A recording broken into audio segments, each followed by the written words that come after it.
But you got a flag down. Oofside. Everyone but the center. Offense. You're listening to Oofsides on Track and Turf Media. Talking about playoffs? But they are who we thought they were. Who's gonna win it all? Football. And who is Dunyan Rings? You play to win the game. Live from the Dieter Brock studio. Don't let these tears fool you. There's all dog around this mug. Here's the crew that's bringing it all to you. Welcome to Oofsides. It's week 6, where apparently it's easier to throw a 60-yard Hail Mary than it is to kick a field goal, as we found that out repeatedly in prime time this week. We're back. What a week of games. Things got, I feel like, truly stupid this week. Yes, they did. We got a lot to go through. It was already stupid. We're hitting like advanced stupid now. Yeah, it's I don't really know how to parlay into this, but we're all back. It's Dewey. It's football. Football. The Football. podcast host formerly known as Steven. Did you just dead name him, you asshole?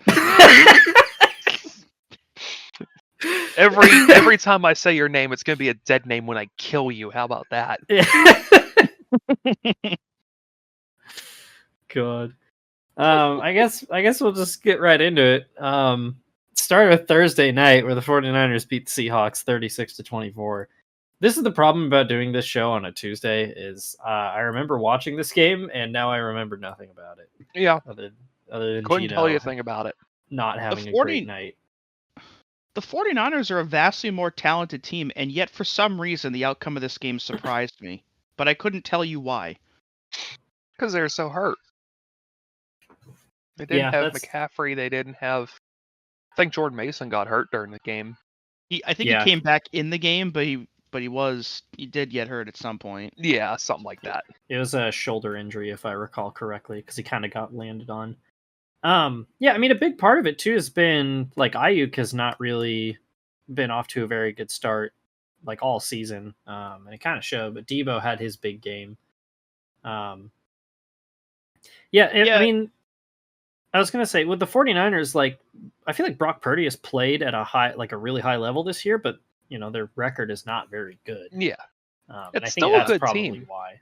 Yeah. It's still a good team. It's just missing their number one playmaker. And, I mean, they're still treading water without him, but more and more the team's getting hurt. You know, if they can get healthy, they're good, but you got to be healthy if you're good, and they're just not healthy right now. Yeah. Yeah, and they were down Debo for a game. I think Kittle missed a game or two.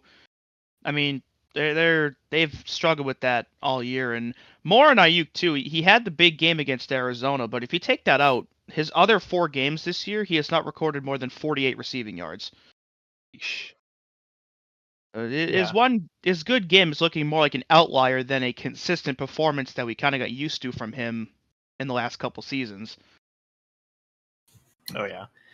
Yeah, the biggest takeaway for me from this game was that the Seahawks just could not stop making mistakes. Nope. Nearly doubled the 49ers in penalties. They lost the turnover battle 3-0. I'm not really concerned about Geno Smith, but this was not a particularly great game. No.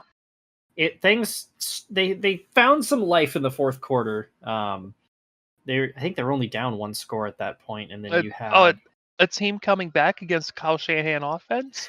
No. Yeah, where have we seen that before? You know, they had an offensive holding penalty that knocked him back 10 yards, and on the very next play, you know, DK Metcalf doesn't really run the right route that Geno was hoping he was, and Geno gets picked. It immediately becomes a touchdown. Seahawks score on their next drive to, you know, make it a 1-score game again. This drive, though, was absolutely painful to watch because you had the 70-yard touchdown would have been to DK Metcalf that gets called back for an offensive hold. And then, for an illegal shift because Mac Hollins didn't get like set properly. And then a couple of plays later, Gino kind of scrambling for his life doesn't see the running back wide open in the end zone, untouched, Kenneth Walker, completely uncovered, misses that or doesn't see him. And then they do end up scoring on that drive, but like both of those could have gotten, got them within one score and kept a minute on the clock. And instead, they kick off and they, sell out to try to stop the 49ers run. And then you have Garendo runs it 76 yards and then slides down at the 5. Which that was funny too, because on the very next play, they just ran it in with Kyle Juszczyk, and it was like, oh, okay, so he just doesn't get his touchdown then. Speaking of Kenneth Walker, too, him and Zach Charbonnet were completely invisible in this game. Yeah. And Kenneth Walker also really didn't do a whole lot against the Giants either. He's had, I think, 50 yards combined in his last 2 games, and Zach Charbonnet has, I think 50 in his last 3 games. I don't know what happened, but those two clearly have a lot of talent, as we saw with the Miami and New England games, but neither of them could get anything going at all in this game, and I think that was the biggest factor out of any. Didn't Kenneth Walker get hurt recently, or am I misremembering? He missed, I think, 2 games, but I think Charbonnet's been healthy the entire time. Huh. Yeah, their running game has been mysteriously kind of missing the last couple weeks, which has been odd. And it did kind of sneak up on me that this is 3 straight losses for the Seahawks after a 3-0 start. Yeah, they did come back down to earth. Yeah. Not the worst coming back down to earth, which we'll get to later. But yeah, just kind of an ugly game overall for the Seahawks. Yeah. Yeah. Dewey, what were you going to say? I already forgot. Oh. It's one of those days. So, yeah, I was going to say the cracks of having a rookie head coach definitely did show a little bit in this game. Which I'm not panicking yet about Mike McDonald, but not at all. Scary. No. They're going to lose games like this, but they just got to show the tenacity to come back in these games. And they're still in a pretty solid spot overall too. I mean, 3-3 through 6 weeks in a relatively weak conference is by no means a bad thing either. So while losing 3 straight isn't ideal, they're still well positioned to make a playoff run throughout the season. It is really funny to look at. Just it's only week 7 now, and it's still funny to watch the playoff picture with how much it rapidly changes. With that win, the 49ers jumped up 10 spots in the ESC. Good Lord. From 14 to 4. Did we bring up the Laviska Shenault kickoff return touchdown? Oh, gee, I did forget about that. That's really what kickstarted the whole thing. Yeah. Is taking it 97 yards to the house. Yeah, because they were struggling. I forgot he was on the Seahawks. Yeah, they were really struggling on offense, and then that really gave them a spark in the second half. We're not concerned about Mike McDonald. The coach that we are concerned about, though, is Jaguars head coach Doug Peterson. Oh, Yeah. Yep. He's on the hot seat. No, that seat's fucking scalding, dude. Yeah. The Jags went to their second home at Tottenham Hotspur Stadium in London and proceeded to get their asses whooped by the Chicago Bears. Fun stat about this game. This was the first time in 4 years that the Chicago Bears have scored touchdowns on 4 consecutive offensive drives. Do you know what the last game was that happened? I do not. It was against the Jacksonville Jaguars in 2020. Oh my God. Hey, the Bears made the playoffs that year. Might be a sign of things to come. Who knows? Oh, dear God. So London has always kind of been a second home to the Jaguars, and reports from a few of the NFL media people that were there said it wasn't great. They got booed during warm-ups, which they talked about. Any sort of booing at any foreign game is extremely rare, and especially during warm-ups. The game hadn't even started yet. Hey, our friend of the program, Tommy Bordeaux, was also present for this game. Yes, he was in attendance for this game. noted massive Bills fan, had never been to an NFL game before. So despite like living in California for all but 1 year of his life, his first NFL game was in London, Between as only the Tommy teams from could do. Jacksonville and Chicago. Yeah, He's on side quest shit right now. he really is. Shout out Tommy. Davey was talking about it on Fake Racer, or after Fake Racers, I think it was, where he was like, Tommy went to a football game at the home stadium of my favorite Premier League team that also was hosting my hometown NFL team. Like, get away from me, Tommy. What are you doing? Yeah, this game was not particularly close. The Jags scored on their first drive with a field goal, and it was like, all right, maybe they're getting something together. And then Caleb Williams just took over at that point. It starting to should think- be. Starting to think Caleb Williams is pretty good. Yeah, Yeah. he might be. It should be noted though that like this really wasn't that terrible of a game from Trevor Lawrence either. It's just not enough is the problem. Yeah, their defense is completely like, It's lost. it's been such a disappointment, and their defensive scheme is just so bland. There's no like, not deception, but there's no disguising what coverages they do. It's just all super straightforward. Their running game hasn't really been a factor. We had more rushing yards than Travis Etienne this week. Yeah. Tank Bigsby's not been a factor. D'Ernest Johnson has unfortunately been kind of a failure. He And led you them look in at- rushing in this Damn. game. Yeah, or sorry, not a failure, but a disappointment. That's what I'm looking for. Like that The only- signing hasn't worked out. Mm-hmm. Yeah, the only bright spot from this game was a 100-yard game from Evan Engram, who I think had missed the last couple of weeks. Yeah. But And that's it. And he gave up a fumble. Yeah. Yeah. And Yeah, 2 touchdowns for Gabe Davis, but I think he dropped one, maybe? Yeah, he did drop a touchdown at one point. Yeah, and I mean, you go back and you look at the Bears' offensive like summary for this game. After punting their first 2 drives, touchdown, interception, touchdown, touchdown, touchdown, touchdown, missed field goal. Like, they just could not be stopped after that. So, tough times in Jacksonville, and they get to stay in London for another week. So Doug Peterson's not getting fired this week. Well, one other thing I do want to bring up about this game was his comments post game when he was talking to the media, where I don't remember what he was asked exactly, but he was quoted as, "Obviously, we've lost some games here, so we want to change that culture to a winning culture. That's why we coach and that's why we play. These guys bust their tails during the week, and I don't want them to feel, even though we haven't won many games yet, I don't want them to feel sort of mentally defeated, if that makes sense, because that's where the slippery slope comes in. Buddy, your team is 1-5. If there's going to be a culture change, it's going to start with you not being the coach anymore." Yeah. And I was listening to a lot of the NFL media people talk about, like, you could literally watch the Jaguars sideline like split up into cliques over the course of the game. And the thing that they point out, which is kind of surprising, or not surprising, but like hadn't really dawned on me, is that this team doesn't really have any like veteran leaders. Because you think about, like, every great team has like a big personality on each side of the ball, right?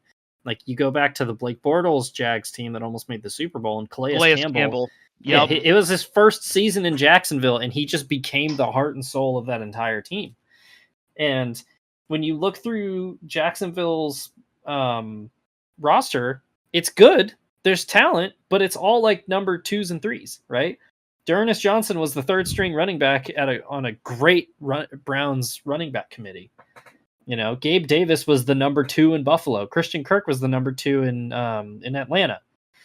That's why I None think of them these- losing Calvin Ridley was such a big deal last year. Yeah. Like, he was Um, that guy for them, and they like, again, signing Gabe Davis is fine, signing Christian Kirk is fine, and signing Evan Engram is fine, but like, you need that number 1 guy that can just truly come in and be a leader on the offense, and if times get tough, be able to lift the team up and keep them all in it. And they don't really have that guy right now. Yeah. I mean, even on defense, like Josh Hines Allen and Travon Walker, they're both great players, but they're not like They haven't really ascended into that role yet. they're like They twos can, and threes. they're just not there. Eric Armstead was a number 2 in San Francisco. They're not landing any of these big names. They're getting all these guys that were like the wingmen to the big guys. They're just getting all the cast-offs. It's like what the Pirates have been doing in baseball, where they just get people. They just get guys to fill the field for them. Guys being dudes. There's no culture there, and it's not going to change until they fire a coach and they can actually develop a culture there. It's a shame because I love Doug Peterson, but I think the game might have just passed him by really quick. Well, I think a big part of it too is Doug Peterson comes from the Andy Reid coaching tree, and he is very much like Andy Reid with the, like Reid is a big personality that everybody loves, but he never shows it publicly. Like he was always really notorious when he was in Philly for his like really monotone like press conferences that he would do, and he would always just like clear his throat all the time and just kind of mumble his way through it because he was like, whatever, I'm not here to do media, I'm here to coach football. But if you watch him in the locker room, completely different guy. And that works when you have a big personality like Donovan McNabb as your quarterback, right? But as soon as that team started falling apart, like there's no, like he's kind of like the quiet leader, and there's no big personality to really set the culture. And I don't think Doug Peterson is the type of guy who's going to get really fired up, So I think that's the big problem is there's just nobody like taking command of this this team to really like push them in the direction that they should go. Yeah. And I feel like the London stuff is part of that too, because nobody wants to play for a team where half your home games are on the road. Yeah, they're a rudderless ship. I just don't know what the goal is here. Yep. So bad times in Jacksonville, London, and London. I mean, both places. Come on, you Spurs. Team that is all good vibes, though. Oh, what were you gonna say? No, I was going to say I can't wait to wake up at 9 a.m. on Sunday to watch this team. I can't. Truly, from the bottom of my heart, can't wait. Fun times at Wembley today. Yeah. We moved to Baltimore, where the vibes seem to be all good, even on both sides, as the Baltimore Ravens continue their winning streak. Now 4 in a row, which now includes a victory over the vaunted Washington Commies. What a game. Dude, yeah. This might, or again, early contender for game of the year. Yeah, definitely. Most notably, I think, from this game is the reemergence of Mark Andrews, who we've talked about all year as having really not been involved in the Ravens offense whatsoever, but I think had his most yards this season, or his second most, and finally caught a touchdown. And that touchdown also happens to tie him with Todd Heap for the most receiving touchdowns in Ravens franchise history. Who? Todd Heap. You don't remember Todd Heap? I don't. He was. When did he play? Was he part of the 2000 team? Oh, Late no, he 2010s, he got there in 2001. A little earlier than that. Okay, yeah. His entire career is sandwiched between the 2 Ravens Super Bowls. That is tragic. Yeah. I think this is a good enough take to finally put out there. I think Derrick Henry was the best signing of the offseason. Yeah, I'm That inclined dude to is agree. Holy fuck, dude. unstoppable. I'm pretty sure he leads the league in rushing yards. And rushing touchdowns, both. He already has 8 through 6 games. That is absurd. God. Yeah, That is like LaDainian Tomlinson level numbers. Yeah, so this is already his, I think, 3rd 100-yard game of the season. Do you remember when everybody was Yeah, like, "Oh yeah, they're saving him for the end of the season," and it's like, no, you can just do this all year. He'll be fine. Yeah, 300-yard games. He has scored at least 1 touchdown in every game. Also caught a touchdown against Buffalo. He's only fumbled once, and it wasn't even a lost fumble. Like, man, How did we allow the Unprecedented. Ravens to get this guy? Like the rest of Thanks, the league Jerry. collectively has got to say, how did we let Baltimore do this? He Thanks, has the most rushing yards so far this season, and he is almost 100 over second place, which is Jordan God. Mason. And both Oh of them my God. have another 120 points before they get to third. That is, I think Jordan Mason being second is even more remarkable because he was supposed to be like the third string guy coming into this season. That was Yeah. supposed to be McCaffrey. But like Elijah Mitchell was supposed to back him up, and he got hurt in the preseason. Like Jordan Mason was never supposed to see the field this much, and he's only behind Derrick Henry for most yards in the league right now. And for what it's worth, Lamar Jackson is ninth in rushing yards right now with 403.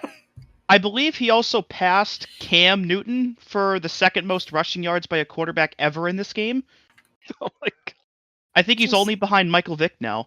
so ridiculous. I hope this team keeps together because they are so Oh This yeah. team fucking so rocks, damn man. good. Like They also that finally have 0-2 they finally have a good receiver too in Zay Flowers. Like they have not had a Yeah. Yeah. like a premium wide receiver since. God, I'm trying to think. The last one. Steve Smith. Mike Wallace? Oh yeah, Steve Smith, or who was a former Cardinals guy who was part of the Super Bowl. team. Anquan Bolden. Anquan Bolden. That's what it Yeah. is. And Torrey Smith for a couple years, but yeah, mainly Anquan Bolden. Yeah. But also like them having a premier power back that doesn't get hurt every other time they touch the ball. Like, don't get me wrong, J.K. Dobbins is a very talented player, and it's cool to see him doing good with the Chargers. And Gus Edwards, when healthy, can also provide a big spark for any offense. But to have a guy that can finally stay available and on the field for as long as they have, that can also just fucking bum rush anybody on the field, it's an entirely new dimension that this offense hasn't had, I think, since Lamar got there. Yeah. And it's wild to see it all come together. Oh yeah, I mean he's a perfect fit for what they want to do. He's like a perfect contrast to Lamar Jackson, and he can carry the ball that much and not wear down.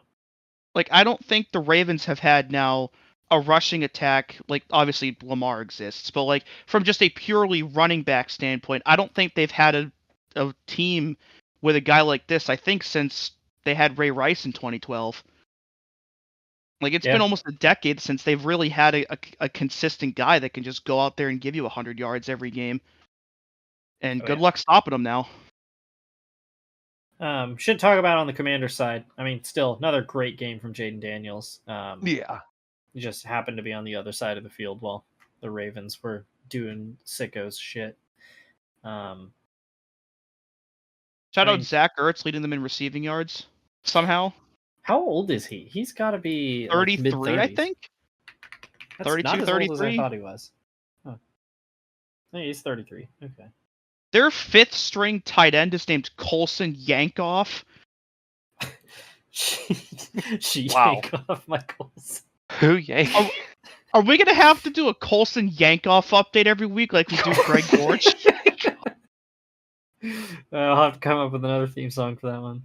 Oh, he doesn't even have any targets this year. That's a shame. Ah, we gotta change Maybe that. not. Well, when he does, Yank him off the I'll let him know. sideline.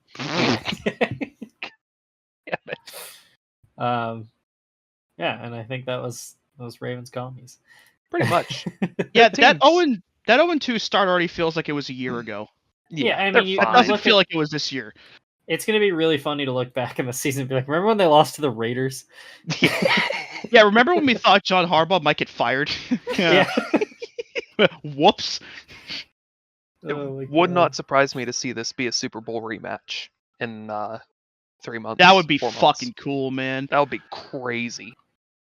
And even though, again, the commies lost this game, they're still sitting on top of the NFC East at 4-2 with a division win already in hand. Like, this team is still set up really, really well to just finally get rid of that last little stench that's left behind he who shall not be named. Yep.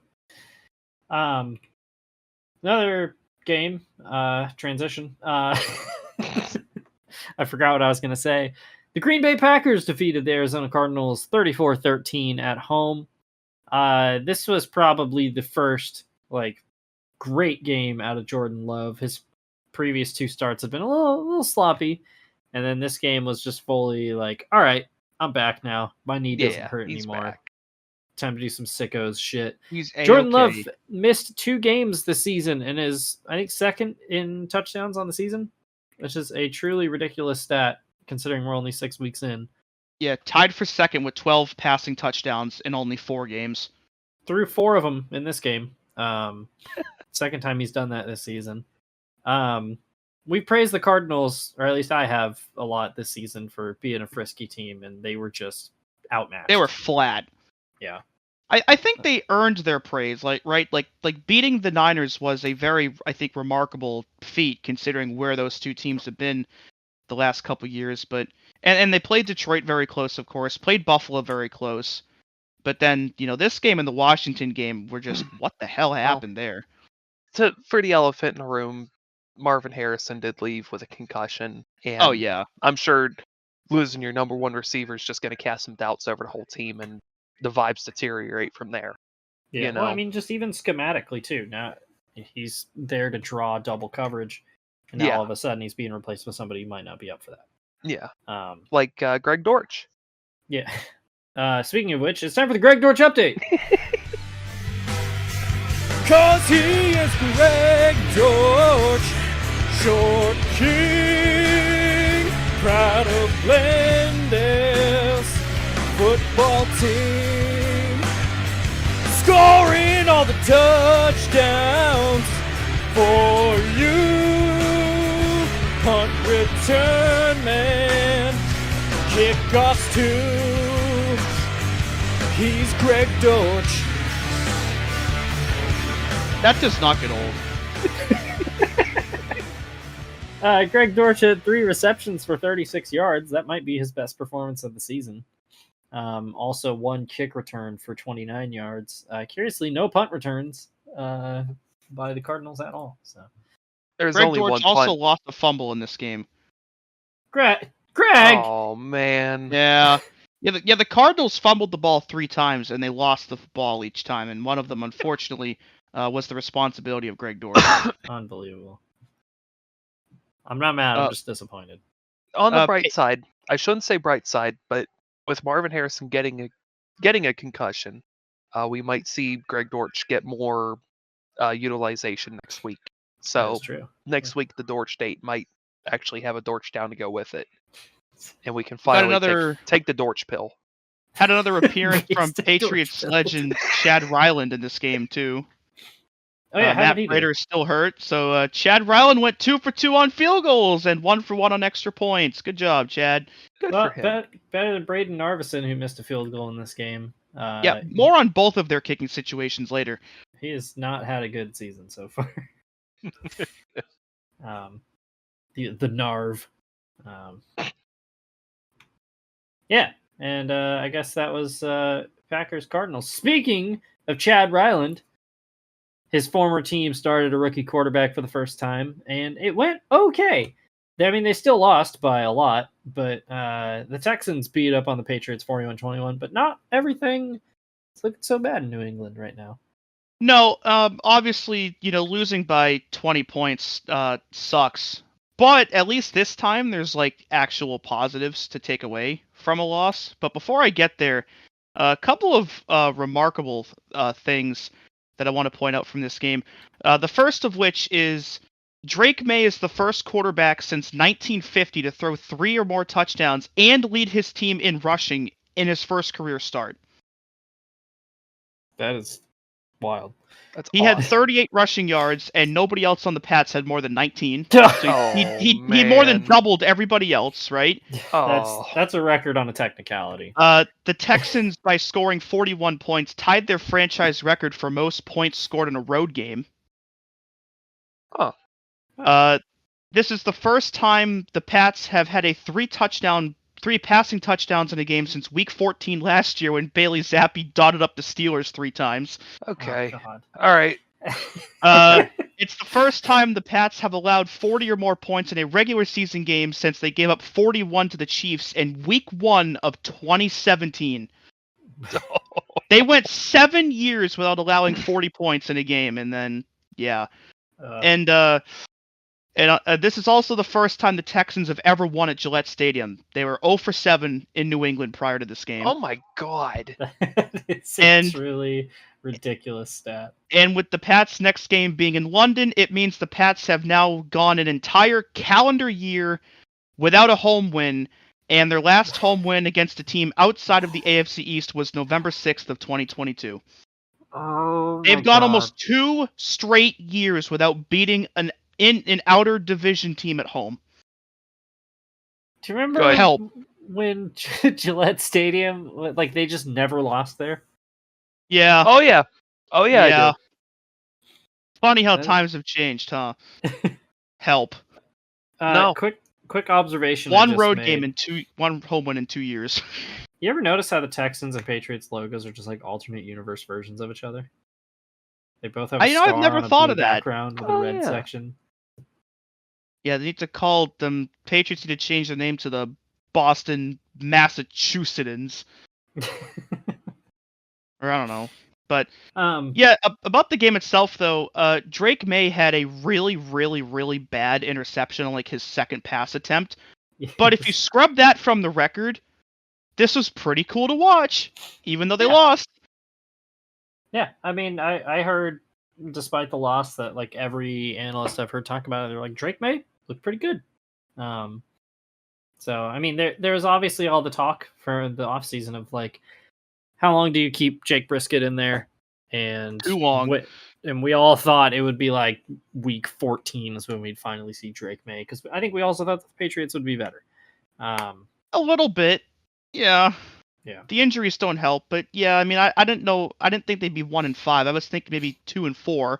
Even Yeah. if they got another one by now, but They have been devastated by offensive line injuries. This was Yes. their it's not sixth just O-line different- either. Yeah, their 6th different offensive line combination in 6 weeks. Yeah, and Vidarian Lowe got hurt again in this game, so it'll probably be 7 next Sunday. They also everybody on offense also put Vaseline on their arms because they lost 3 fucking fumbles in this game too. One of them was a strip sack on Drake May, which really wasn't his fault, but that Austin Hooper fumble was fucking bad. So Oh, that gosh. wasn't great. And the other pick from May really wasn't his fault. It was like a really weird deflection with kind of a dumb play, but that throw he made down the sideline, I think it was to Jalen Polk, was a thing of beauty. And it was like, you know what, they're gonna lose this game, but you know that made it hurt a little less. You have hope. Or it For the was first Kayshawn time Booty that in down the about field. Yeah. 3 years. Yeah. It's been so long, Steven. Yeah, those poor Patriots fans. Yeah. Just so much Hey. suffering. Hey, I've been saying it for like 2 or 3 years now, though. Like, if they're going to suck, it would be nice if there's at least like one positive to look at while they're sucking.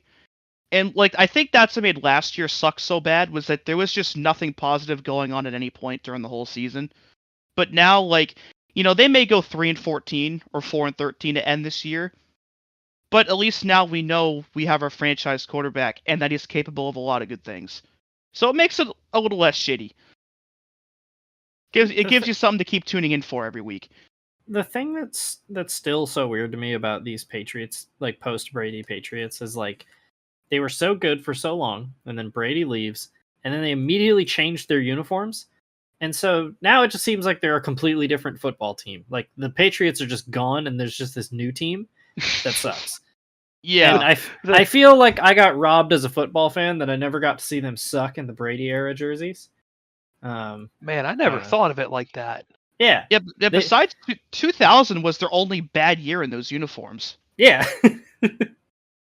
Like they won 9 or more games every other year they wore them, and then as soon as he left, it's like, all right, fuck that. We're not tarnishing this jersey's reputation. Yeah. Which just means they have to retire this piece of shit jersey combination, and maybe they'll be good again. That's what's holding him back. Yeah. They're gonna get rid of Elvis. At least they wore the throwbacks in this game though, which were very nice. Those do look good. Yeah. That's the exception. On the other side, CJ Stroud is, I mean, he's been good this year, but I'd say like their offense has been a little disappointing. So Well, this was probably the first game where we like truly saw the potential of this year's Texans. I feel like. And Joe Mixon for 100 yards in this game as Yeah. well. Joe they are Mixon, missing Nico Collins. Again, the centerpiece of their receiving core. yeah, and we saw Stephon Diggs has been slowly becoming more and more of a focal point of this offense. Tank Dell had a big game as well. So Yeah, this was is a big scary win team. for them. Yeah. 4 sacks on the defensive end, with 3 of them coming from Will Anderson alone, potential DPOY candidate already. Oh yeah. Like, that Oh. dude is unreal how That's- good he is. That man's terrifying. Yeah. Getting both him and Stroud in the same draft is going to be looked at like that Steelers draft where he took like 4 Hall of Famers in the same class. Yeah, see, Panthers, this is how you trade up to successfully improve your franchise. What I love too about that was it was framed as like D'Amico Ryans and I'm drawing a blank. Nick Caserio is the GM, right? I think think- so. Sounds right. A lot of people framed it as like they couldn't agree on who they wanted between Stroud and Anderson, and then they're like, "Fine, we'll just fucking take both of them then. We'll just trade Yeah, up and damn take them good both." decision. Yeah, so they are So- 5-1, and they're looking but far and away the most complete and talented team in a relatively weak division. So I maybe a little too early, but the Texans might be teetering on the edge of a cakewalk division win here. Yeah, more on that later. Yeah. But hey, Um, we lost. We suck. We'd have the number 1 pick if the season ended. But there's something good now. Yay! Another division that's very slowly becoming top heavy is the NFC South. Yeah, what the fuck was this? What Coming into this what year, happened? we all talked about how like, oh man, any one of these 4 teams I feel like could be, they could win it at like 9 or 10 games. That's very quickly changing, especially for the New Orleans Saints. Yeah. Because the Buccaneers dropped a 50 burger on them. Yeah, the Saints also scored 27 points in this game. All of them were in the second quarter. Yeah, so I was watching this game pretty closely, and it was utter domination, and then the Bucs forgot how to play football briefly in the second quarter, and then came out of halftime, and Todd Bowles was like, "All right, this rookie Spencer Rattler, like he's been good so far. Time to ruin this kid's life." And Yeah, and not only that, but let's also run it up the gut for 136 yards with, of all people, Sean Tucker. hey, don't forget about their other Yeah, Bucky talented Irving. players, such as Bucky Irving and Bub Means. Yet, the Bucs in this game had a team record 594 yards of offense. Yeah, also, correction, Bub Means is on the Saints, but still, close enough. Great name. And Um, also, the Saints became the first team since the 1950 Baltimore Colts to intercept 3 passes, score 27 points, and lose a game by 24 or more. so those 3 interceptions were funny, right? Because the Bucs start touchdown, field goal, which should also mention. Wait, what the hell? Oh, it's, Spencer Rattler fumbled and it was returned for a touchdown. I forgot about that. Or no, sorry, not Rattler. A pass to Olave was fumbled, which that was also the play that Olave left the game, which definitely affected them. But they get into the second another quarter. fucking concussion. Yeah, they get into the second quarter and they score a couple times, and then Baker throws a pick, and then they score a field goal. Another pick by Baker, but it's deflected. It's not really his fault. Saints touchdown. Bucs touchdown. Saints touchdown. Baker has another pass tipped at the goal line or at the line of scrimmage that gets intercepted. So he has three interceptions in the second quarter. 2 of them really not his fault. Luckily, they don't allow a score, but it halts a Bucs scoring drive. They go into half down 27-24. And like I mentioned, like at this point, Spencer Rattler had looked pretty freaking good in this game so far. And Todd Bowles just dialed up like a whole bunch of new blitzes in the second half and completely shut them down because they, like you said, they score 27 in the second quarter and then don't score for the rest of the game. And that included 2 interceptions of Spencer Rattler after what had been a pretty good game so far. Yeah, this was definitely one of the more weird games this year, but it also, I think, solidified the Bucs as, yeah, we're not going anywhere still. And the Falcons may be much better than they were last year and are going to fight us for the division, but we're still fucking here and we're still really good. Oh, yeah. Not to mention, completely shut down the Saints running game, too.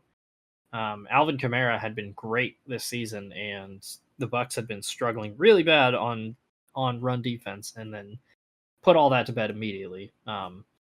Helps that Vita Vea is back. But yeah, I mean, this was such a weird game, but it was such a statement by the Bucs, like you said, to just kind of bury all the demons from the second quarter and then just go, yeah, let's go back to kicking their asses. And did just that. Yeah, and suddenly, after week 2, it looked like the Saints could legitimately ride that momentum to the Super Bowl, and now it's like, No, man, they might not make the playoffs anymore. they're it's not going to make the four playoffs. They straight look losses. fucking lost. Good thing they don't have a huge revenge game coming up next week. No, not at all. Mm-mm. Yeah. No way. So I think we can definitively say that the first 2 weeks were fool's gold. So And they're still only a game ahead of the Panthers. But the Bucs might be legit. yeah, I mean, they're 4-2. They've already beat the Lions. Yeah. That's going to be huge when it comes to playoff seeding.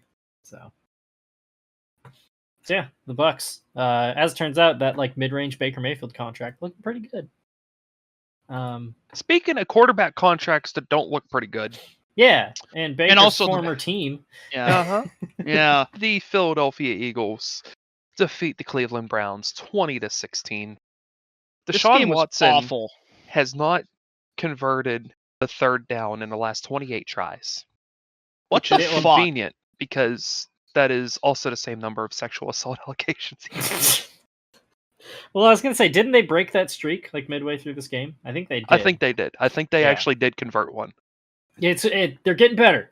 We're making progress. Yeah. Should be worth noting, $250 though, million. Well spent. I do want to point out, though, as well, that this is the 6th game of the year for the Browns. They are 1-5 in now typical Browns fashion.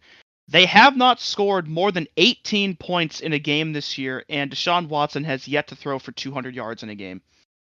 This They team scored- fucking reeks. They scored 9 points on offense.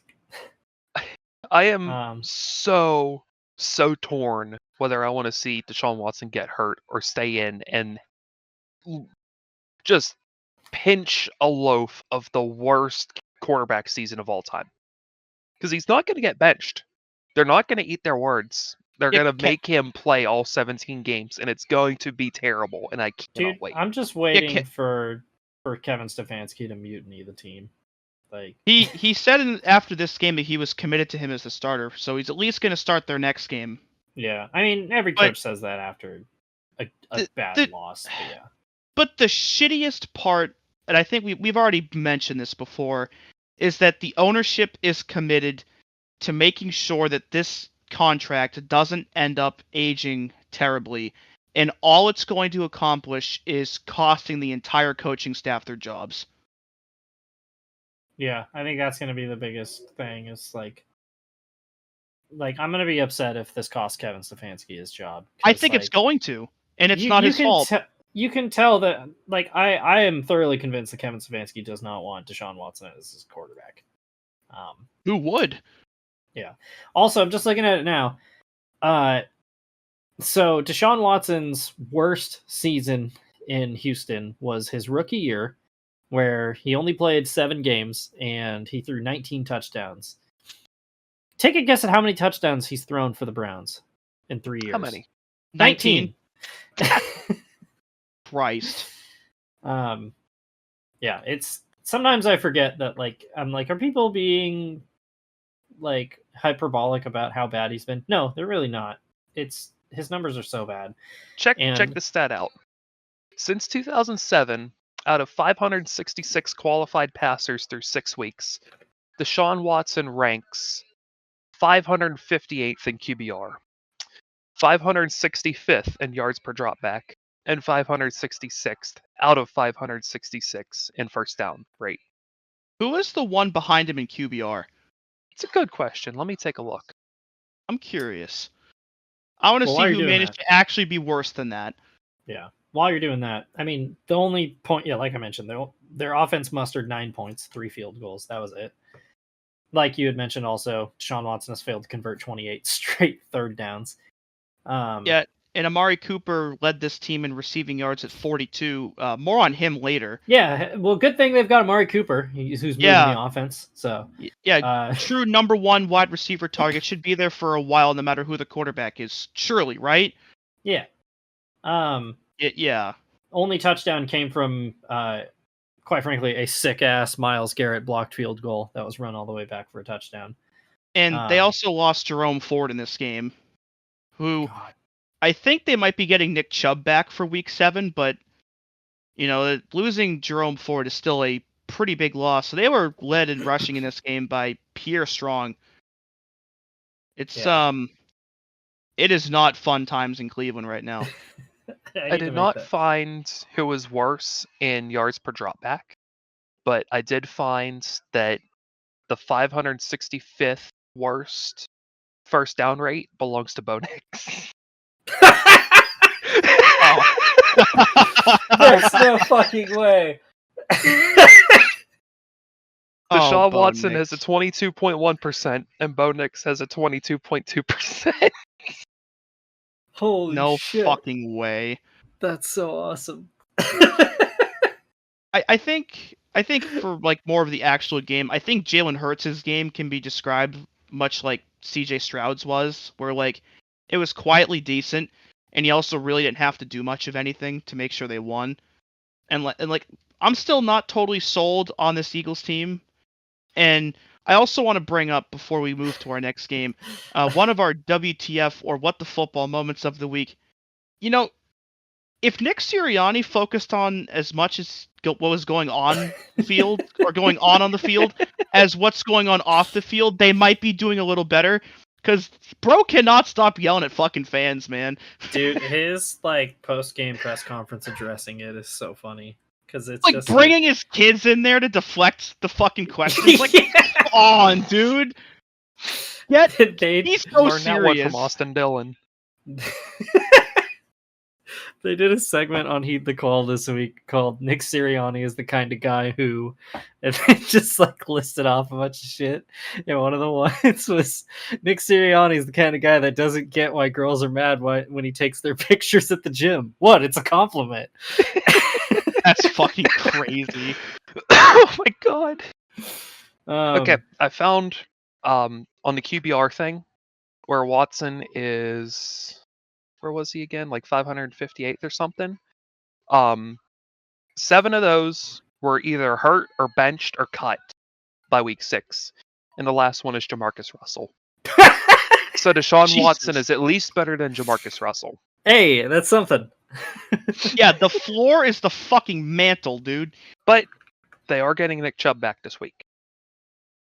All right. Oh boy. Yeah, the Browns are 1-5, and Well, they it's are totally worth it. definitely a Dunyan Rings candidate this week because it's ugh. Yeah, Makes I me found so the happy. I found the perfect thing that sums up the It's a incompetence of the Cleveland Browns this year. And this is on the NFL's actual website, right? So the Browns switched to white face masks this year, and they updated their logo accordingly. And yet, so their logo in like the drive summary and everything has the white face mask, but their logo in the in the graphic for the game replay still has the brown face mask because the NFL couldn't be bothered to update that on their own website. Incredible.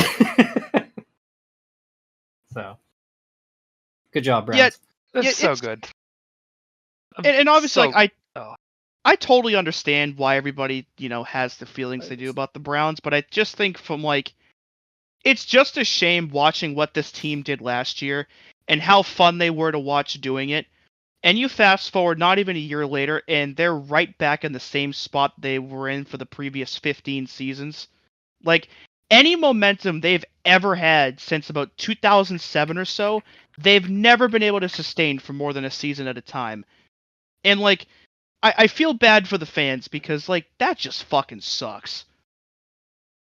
It Yep. just sucks that, like, they've got ownership that's like that, a quarterback that's like that, and it almost feels like they're codependent on each other at this point, and it's just creating this toxic fucking mess and ruining all the good vibes that they had going. And, like, I don't even know where they go from here at this point, because they sure seem pretty committed to seeing this through, and it's not going to go well. They're on the hook for him for at least another 4 years. God, And man. They can't release them because it's guaranteed payment. And they can't restructure it because they're already up against the cap. So they just have to sit here and eat it.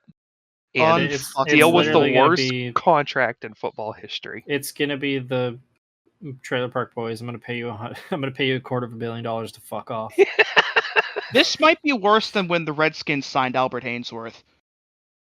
I think it is. Yeah. Well, I we mean- haven't seen Watson just lay down and not participate in the play yet. Well, he laid down and participated, all right.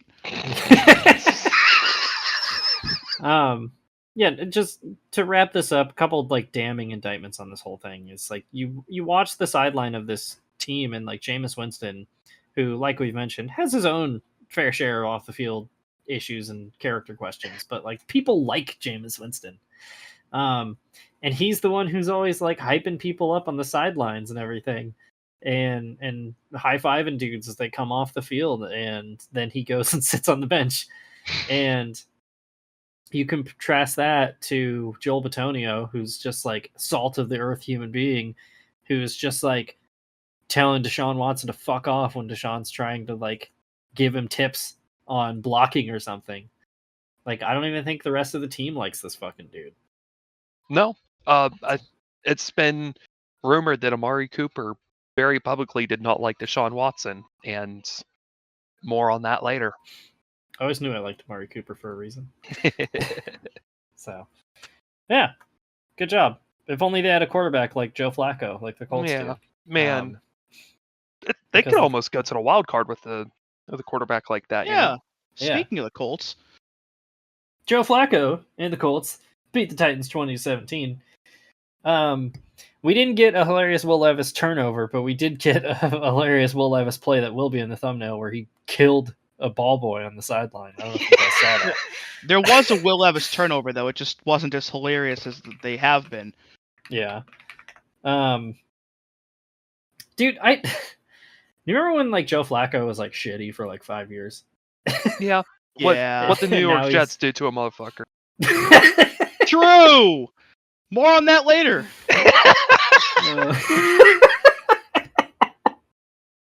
This might be a record for the number of more on that later. This More might on be that one of my later. This might be one of my favorite shows This is ever. This one's good, man. yeah, I mean, it was I was gonna say it was a better game by Will Levis, but it really wasn't. No, not really. 27 for 95 yards. No. The only reason why they were even in this game is because of Tony Pollard. Yeah. The Cowboys didn't give up that guy or anything. It's a shame to see Tony Pollard get wasted on mid Cowboys and mid Titans teams because Dude, I mean- he's a hell of a running back. Tony Pollard, DeAndre Hopkins, Tyler Boyd, Calvin Oh. Ridley.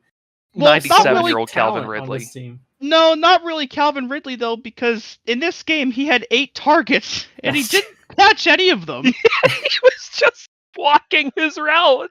Yeah, he really didn't do anything in this game at all. He was just What running Will around. Levis does to a motherfucker. I didn't realize Tony Snell had signed with the Titans, but yet here we are. Man. I'm glad he took the heat off of George Pickens because it was atrocious. Do you remember when they traded AJ Brown and they're like, it's fine, we drafted Treylon Burks. Oh, He how's had that one going? reception for 10 yards. Treylon Burks has played in all 5 of the Titans games so far. He has 34 yards on 4. Greg Let's see. Dortch had more than him this game. Let's see. Week 1 against the Bears, 2 targets, 1 reception for 2 yards. Week 2 against the Jets, 1 target, did not catch it. Week 3 against the Packers, 3 targets, caught one of them for 9 yards. Week 4 against the week 4 against the Dolphins, caught his only target for 13 yards, and in this game against the Colts, caught his only target for 10 yards. This was a first-round draft pick in 2022, and through 5 games has been targeted a grand total of 8 times. He matched Calvin Ridley did not catch any of his 8 targets, but those 8 targets matched Traylon Burks' targets over the whole season so far. His career high for receptions and yards is 33 for 444 yards. He scored a touchdown. His most amount of receptions last season was 3, which he did twice. And in his rookie year of 2022, the most amount of receptions he had in a game was 7, and his second highest was 4. So in his entire career, now in his 3rd year, he's caught more than 4 balls in a game once. I'm going to throw out a crazy idea First here. round draft pick. Maybe keep AJ Brown. Yeah, maybe. I don't know. Yeah. And their one touchdown in this game, of course, wasn't from either of those two, or Tyler Boyd, who they signed in the offseason, or DeAndre Hopkins, who they gave big money to. No. Their touchdown in this game was Nick Westbrook-Akine. Oh my god. Why the hell did I think this team would be a wild card team? I was smoking some good fucking crack when I said that. There's talent on this team, and like they don't know how to use any of it. Will Levis, I feel like he was kind of good last year. Like he gave a reason to be excited. Yeah, I mean he was obviously like rough around the edges, but watching you're like, all right, they might have a guy here, and and maybe not. Not taking that step. Also worth noting in this game, there were no sacks by either team. Huh. Is that unstoppable force versus immovable object, or is that stoppable force versus movable object? All of the above. I understand. At what point, if you're the Titans, do you think about putting Mason Rudolph in? Well, I think a big part of this year, I mean, it's year 1 of this coaching regime and Brian Callahan, that's his name. I think the main thing was to find out, like, do we have a guy in Will Levis? And no. Yeah, no. There's 6 games. It's pretty clear. Yeah, I don't think so. So I feel like soon, more than likely, Mason Rudolph's going to take over. But then I have a curiosity for the Titans right now because they're like hilariously bad. If Mason Rudolph's in there, I'm just checking out. That's true. He's not funny. He might bad. get his He's head just bad. smashed in again. That is true. Myles Garrett could try to kill. Do they play the Browns? Hang on. They do not. Damn it. But it's also very telling that Malik Willis struggled mightily when he was on the Titans, and upon him leaving and going to Green Bay, looked like a serviceable backup quarterback when in the games that Jordan Love missed, and won them both games. Yeah, he was good. So, like, they're just doing something wrong there. That like the guy that they cast off immediately became better somewhere else, and the guy that they replaced him with has sucked in all but one game he's played so far this year. It is really wild how fast this team fell off. Yeah. So Yet they're 3 years just like ago the they were. Jaguars. Yeah, 3 years ago this was they had the number 1 seed in the AFC and had won 12 games, and now they're here. Yeah. Yep. So yeah, fun times. On the flip side, Indy's looking pretty good. You know, as they get back to full health. I mean, if Houston continues to have struggles, this might be a competition with Indy for the division. Yeah, they won this game without Jonathan Taylor, so when they get him back, that's obviously a major boost for them. Yeah. My only concern is Anthony Richardson, because his highs are high, but his lows are extremely low. Mm-hmm. Yeah. So, yeah. But at least if he's not healthy, they know that, Father Time immunity guy, Joe Flacco, can at least keep them, righted and in contention. I mean, they're 3-3 through 6 weeks. This is a wild card team potentially, with the other struggles we've seen from teams we expected more of. They are currently the 7 seed. Yeah. So, Like Joe Flacco could play a second team into the playoffs for a second straight year. oh my god. Just will them there. And if this playoff started now, they'd play the Texans again. The Texans are going to break dance on the back of fucking Joe Flacco's head again. Well, I don't know, because the Colts-Texans games are always really close. That is It true. doesn't matter yeah. how good or bad either of them are. They always put on a good show. That's true. A divisional game is always a coin toss. Oh yeah. You know what? A divisional game that wasn't exciting. It was Chargers Broncos. Yet, what redeeming quality did this game have at all? I mean, Well, Jim there's the Harbaugh Jim- almost died. yeah. And then Greg Roman took over the play calling and kicked a field goal on the half-yard line. Beautiful. And The so Jim beautiful Harbaugh's game. probably like in the blue tent, and he's like, "The fuck's going on out there?" He watches them kicking a field goal, just starts coding right then and there. The Chargers He's also, convulsing. What's happening?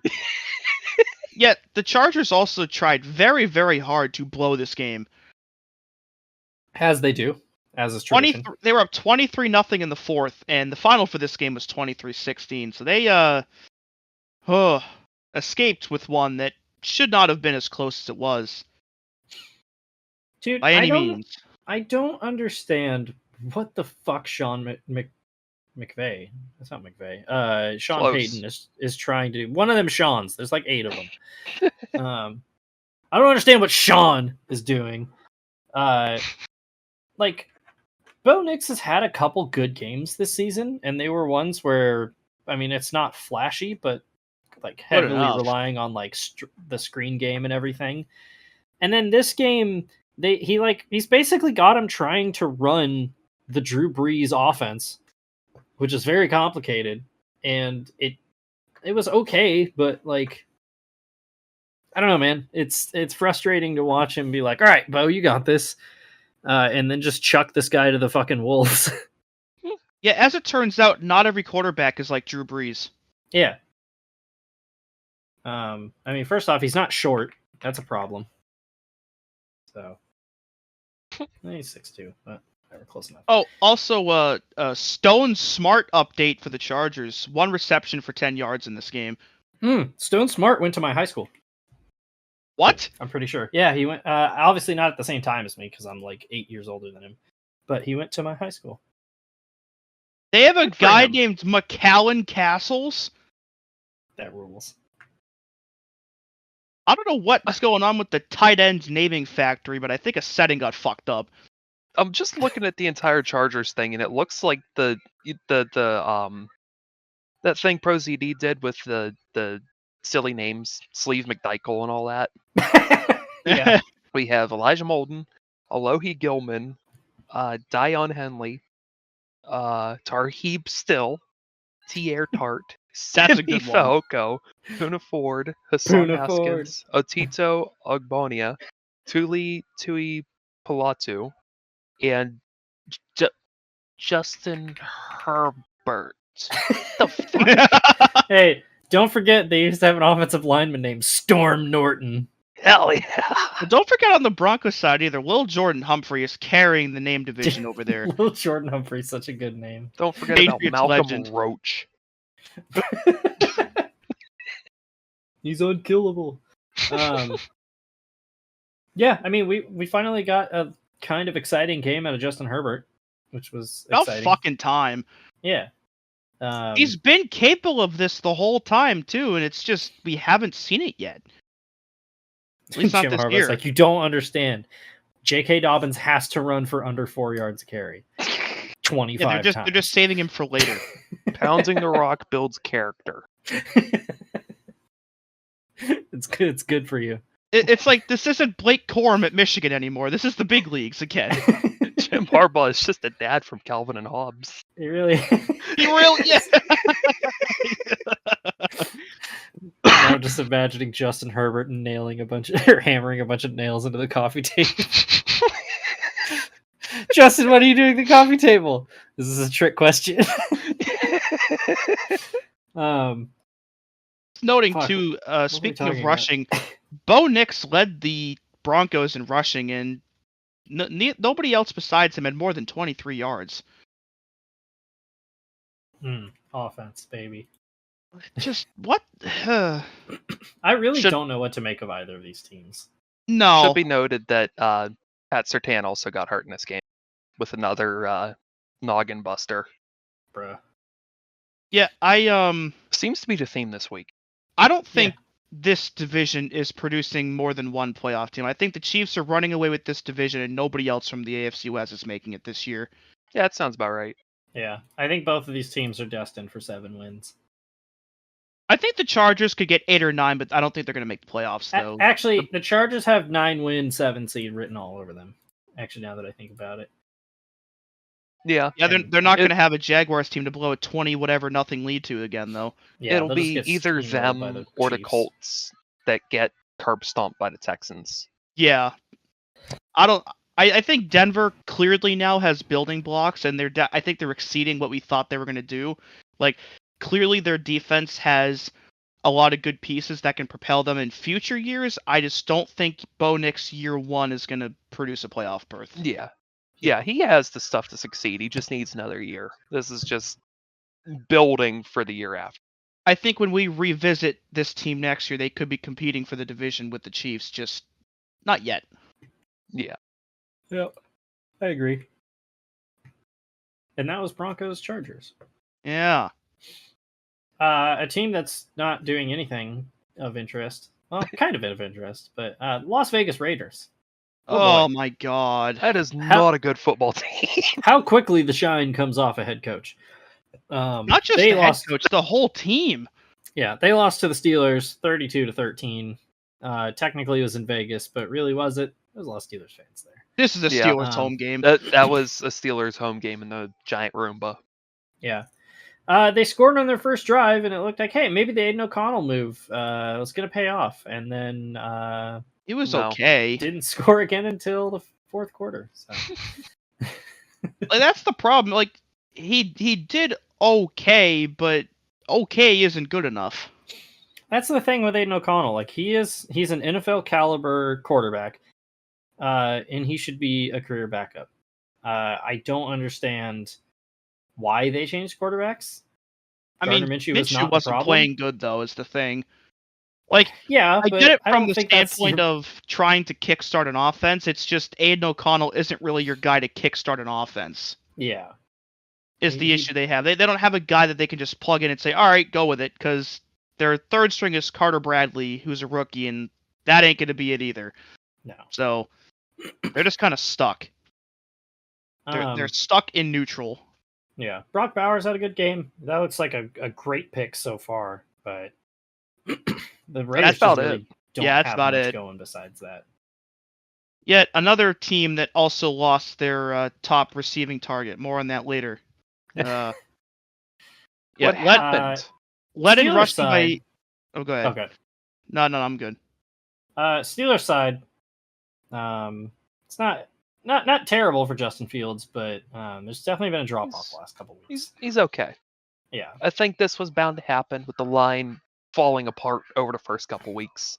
Steelers have a good, is- or the Raiders have a good pass rush too. Yeah. Poor Because Max Fields has to Crosby. use his legs to make plays. Sometimes it works, sometimes it doesn't, and it's just kind of teetering on that edge right now. But thankfully, the run game's been established, especially by Najee. That one touchdown he had near the end of the game was ridiculous. Yeah. Yes, So- it was. With the news of Russell Wilson returning to first team reps, I think it'll be interesting to see how he handles that versus Fields, because Fields can at least use his legs to extend a play, but Russ is stuck in the pocket. So I mean, if the line Russ continues used to to be be this able bad, to. Well, Russ's he's thing also a million He's years not that old. guy anymore, though. he's never been a downfield runner. Has been his thing. He's always been like He a can Mahomes scramble or enough, Roger though. type. Yeah, or the Fran Tarkenton template of quarterback where they run around and they do circles in the backfield, and then that opens up people downfield, which is why he's always had like absurdly high sack numbers, right? Like not 'cause necessarily he just bad O takes the lines. It's sack. just he doesn't fucking throw the ball quickly.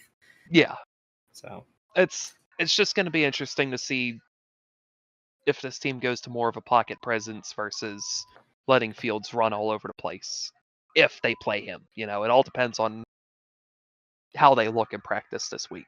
But it's going to be interesting to see if they move Fields into like a gadget kind of thing. I think he's a good enough quarterback, but I don't think he's going to be a QB1. I think he's going to end up like a Taysom Hill kind of guy. I can see that. Or maybe even like the Marcus Mariota kind of flavor of quarterback, where he's got enough like mobility and upsides to where he's gonna continuously like pique the interest of coaches. Like, I'll be the guy who unlocks him. And in reality, I can fix him. Yeah, he's a very good running quarterback, and he's like an average to slightly above average passer. And that'll carve you out a long NFL career, but I don't know if it's going to make him a starter. So I think the Bears were the problem, and I'm glad he got out of there and he's gotten a chance to prove himself. But I don't think he's going to be an elite talent. Obviously, he's good enough to stay, but he's not going to be one of those top 10 quarterbacks. Yeah. A rare move that worked out for both teams, though, because the Bears look way better now post Justin Fields. And Yes. that's not an indictment on Justin Fields, I don't think, but it was just a mutually beneficial decision at this point. Sometimes it's better to just move on. Yeah. Yeah. Also, do we want to talk about some interesting Steelers stuff, or? Nah, I think we'll leave it to see if it stands to come true. Yeah. Okay. Anyway, go on Twitter if you're wondering what we're talking about. Yeah. Look up what Deshaun Elliott posted. Oh man. Yeah. Also, I just found a stat that I wrote down that I forgot about for the Colts game. Fun fact: Joe Flacco, that was his 8th straight game with 2+ touchdowns. He leads the league in that stat At 40 years old. Yeah. Oh, speaking of the Bears, I also forgot to mention a stat for them. They scored 5 offensive touchdowns in back-to-back games for the first time since 1956. Oh man! While we're on the topic, Justin Herbert is on pace to throw for 2,700 yards this year. What? Jesus. What are we doing here? What's going on with football, man? Perfect for 1956. What is happening? The Bears have an exciting offense, and there's no good quarterbacks in the AFC West. I said what I said. Yeah. Anyway, that was Steelers Raiders. Yeah, and speaking Steelers of gone Super Bowl. Speaking of getting off topic, the Atlanta Falcons defeated the Carolina Panthers 38-20. Yeah, this was a game. The Panthers kept it certainly. even. I see it. I see a box score, so this game must have happened. Yeah, I watched this game because there was nothing else on, and it was a game of football. Let me tell you. Yeah, I didn't watch a single second of this. I gotta be honest. Yeah. Well, only about like 3.5 people got it until they switched away from everything else. Yeah. But I mean, Young Wei Koo's the GOAT, and I don't know much else I can say about these teams. Andy Dalton was had an okay game.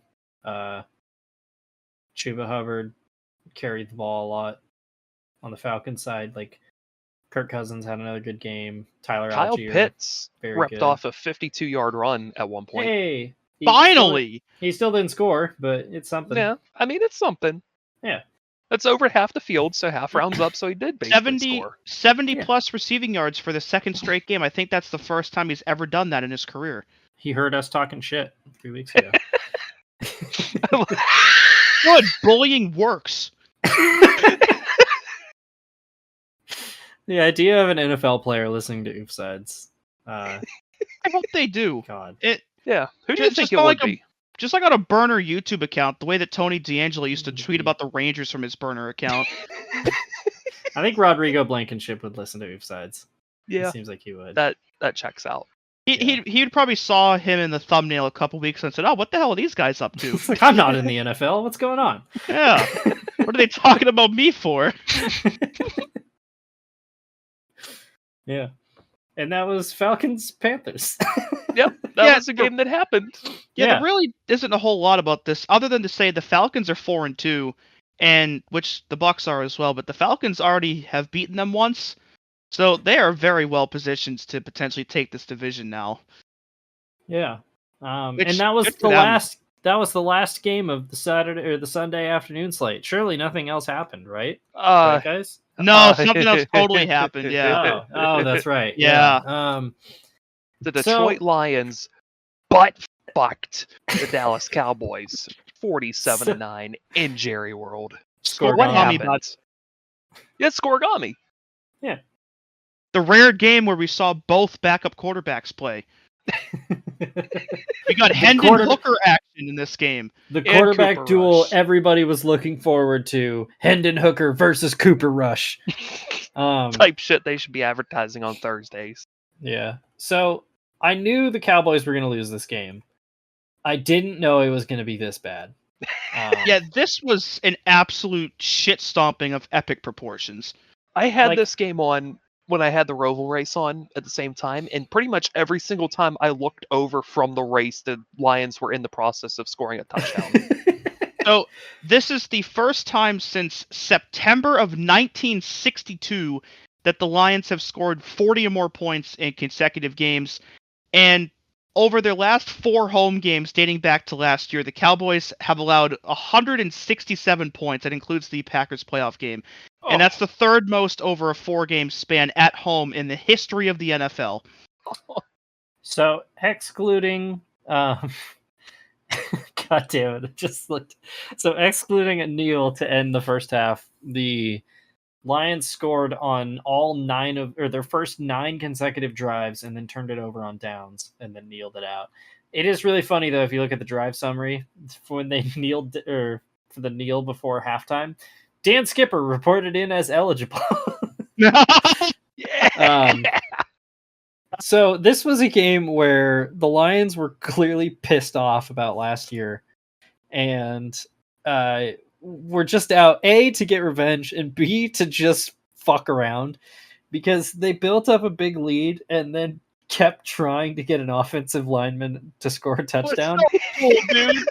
There's a picture of The offensive coordinator was so pissed too when it kept getting called back. 4 times they tried it. The picture this time.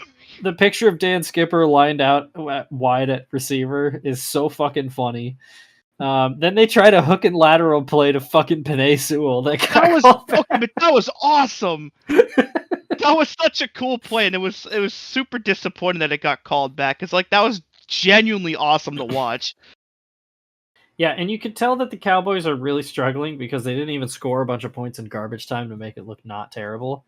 They're just all bad. Brandon Aubrey. Yeah, and this is the worst home loss of the Jerry Jones era, fittingly on his 82nd birthday. So, happy birthday, Jerry! Yeah, did we bring up the other Jerry Jones thing? I don't know. Yeah. Yesterday he went on a Dallas radio show and basically yelled at the hosts for insinuating that he didn't spend enough in the off season and threatened to have them fired. Oh, I didn't hear about that. You missed that? Okay, no. So I heard about where a reporter asked him like if they were going to change coaches, and he was like, "Do you think I'm an idiot?" I didn't hear about that one though. Yeah, let me find a quote. Holy shit. He went in on them. He had too much salt on his McMuffin, I guess. So that was brought up on ESPN2 this morning, like him doing that. And they had Shannon Sharp on, I think it was on First Take, and Shannon Sharp they had on, and he said, "I hate, I detest, I despise someone that will prey on the weak. If the Cowboys don't win another playoff game or another game, as long as Jerry Jones is the owner, I'll be the happiest man in the world." Holy shit! I love Shannon Sharp. I found the quote. Jerry Jones said this over the air on the radio waves to the hosts. "This is not your job. Your job isn't to let me go over all the reasons that I did something, and I'm sorry that I did it. That's not your job. I'll get somebody else to ask these questions, man. I'm not kidding." Jesus Christ. You really know- think you're going to sit here with a microphone and tell me all of the things that I've done wrong without going over the rights? After they just lost by Well, 30, okay, 38 Jerry. points. All right, Jerry, let's go They over got the rights. quintupled up. Jerry, let's go over the rights real quick.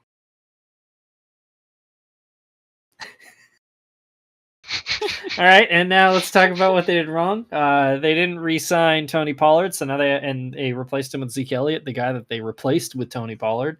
And oh wow, it's surprising that they don't have a rush game. They didn't sign Derrick Henry when they had the chance because they said, "Oh, well, we can't afford it," and then made Dak Prescott, I think, the second highest paid quarterback in the league, and CeeDee Lamb the second highest paid receiver in the league. Let's check CeeDee Lamb's stats because they're not good. He had 7 for 89 in this game. Yeah, I mean that's an okay number yeah. for this game, but on the season, not good so far. So At least not CeeDee Lamb level good, like what we'd Yeah. expect him to be. Rico Dowdle is the leading rusher, 5 carries for 25 yards. Hey, no Rico Dowdle slander allowed. Yeah, I mean I like Rico Dowdle, but I mean what else do we have going on? They spent all their money on defense on 4 players, 2 of which are now hurt. But hey, Brandon Aubrey nailed 3 field goals. So, and they also built that stadium that blinds quarterbacks. dude, And like so bad. unrelated, like well, we're gonna address it more later, but I think the elephant in the room here at least needs to be briefed on, and that is the Aiden Hutchinson getting injured in this game and being lost for the season despite the Lions winning. That fucking sucks. That's not good. Yeah, Like- that like, was a bummer. The to Lions see. won, but at what cost? Tibia and fibula, apparently. Worth noting though too, through the first 6 weeks, all 4 NFC North teams have 4 wins already. Like, there is, if they can like, I think split, if like all of them go 3-3 in the division against each other, I feel like this division has the chance to be the first one ever where all 4 teams go to the playoffs. Trying to think Because of, with like, there being 3 wild cards now, it is possible. Oh, I think shit, they that's could do it. right. I honestly think this division could sweep the wild card spots. The only thing that would have to happen is, you know, one of the South teams, either Falcons or Bucks, would have to miss. Right. Yeah. But yeah, if one of them goes into a tailspin, it's very possible because I don't think the NFC West is sending 2 teams, and I don't know if the East is going to either. No, yeah, the other 3 NFC West teams are currently seeded 11, 12, and 15. So not looking too hot right now. Yeah, I mean the Lions are everything that the Cowboys want to be right now, if you really think about it, you know. A team that wears blue and silver that's captured the hearts of America, man. And I wonder which team it is. It's just frustrating because, like I've been very harsh on Dak Prescott over the last few years. And I mean, this was not a good game. He threw 2 really bad interceptions in this one as well. But like, dude has no help out there. You know, I don't understand what the fuck they expect to happen. So I feel for him. So it sucks. It's a good thing I like the Lions though. Maybe I'll just be a Lions fan this year. I could get with that. I like the Yeah. Lions. Yeah. I don't know anybody that dislikes the Lions besides divisional obligation. Yeah, and even then, like if you ask like Packers fans, they'll be like, "Yeah, I kind of like the Lions." Yeah. So If you hate the Lions, something's wrong with you. yeah, And then we can move on to the why the fuck was this the primetime game this week game. The Because- Bengals beat the Giants 17-7. Thank you, CBS. This is all your fault. Football happened, I think. So fun stat: ever since MetLife Stadium opened, do you guys know Do you know what the Giants primetime record in that stadium is? 1-12. Ofer. They are 1-10. Oh my! Wow. I was that cool. Jesus. The Jets have a better primetime record in MetLife than the Giants do. Is that I really am- saying a whole lot though? So badly want to know what the one is. I gotta look this up. Cowboys in 2014. Oh, it the- might have been the OBJ The game. OBJ catch. It might be that. Oh yeah. This game sucked, man. I hate watching the Giants so much. I mean, I do Great and I don't. defense, terrible offense. Yeah, I mean, I enjoy watching the Giants be miserable because I hate them, but because it is funny. This was like Brian Daboll's nightmare because this was a game where he decided he was like, "Fuck it, I'm going for it on 4th down," seemingly every time, and 3 times it worked, and then they got into the red zone and failed both times. Yeah, it didn't work when they needed it to the most. Yeah, and they also missed 2 field goals in this game. So Greg Joseph was 0 for 2. Yeah, they have been on the struggle bus on special teams since Graham Gano got hurt. Yeah. Can I read the first half drive summary? Yeah, here. Be my guest. I got it. Bengals won the coin toss and received the ball. They scored a touchdown. Giants punt. Well, Bengals hang on. punt. We should say it's Joe Burrow scrambles right end for 47 yards, touchdown, career long That's run right. for him. Yeah. That's right. Joe Yeah, what Burrow the just fuck? did it himself. For 69 yards, nice. So start off with a touchdown. Punt, interception, punt, end of half. Okay, but I also want to point out, though, on top of that, the second half started with a turnover on downs and a fumble. And I should also note that Giants turnover on downs was at their own 38-yard line to start the third quarter. My God. And then the Bengals got up to the Giants 26 and fumbled it. Good God. This game was some fucking dookie. The Giants, yeah, okay, so if all the punts don't sound bad enough, the Giants in the second half, even more brutal, because it's a turnover on downs, then they score, then it's a missed field goal, then it's another turnover on downs, then it's another missed field goal. I mean, the Bengals weren't much better. They had the fumble. Field goal, sure, great. Take the lead briefly. Punt. Touchdown, great. That's great news for you. And end of game.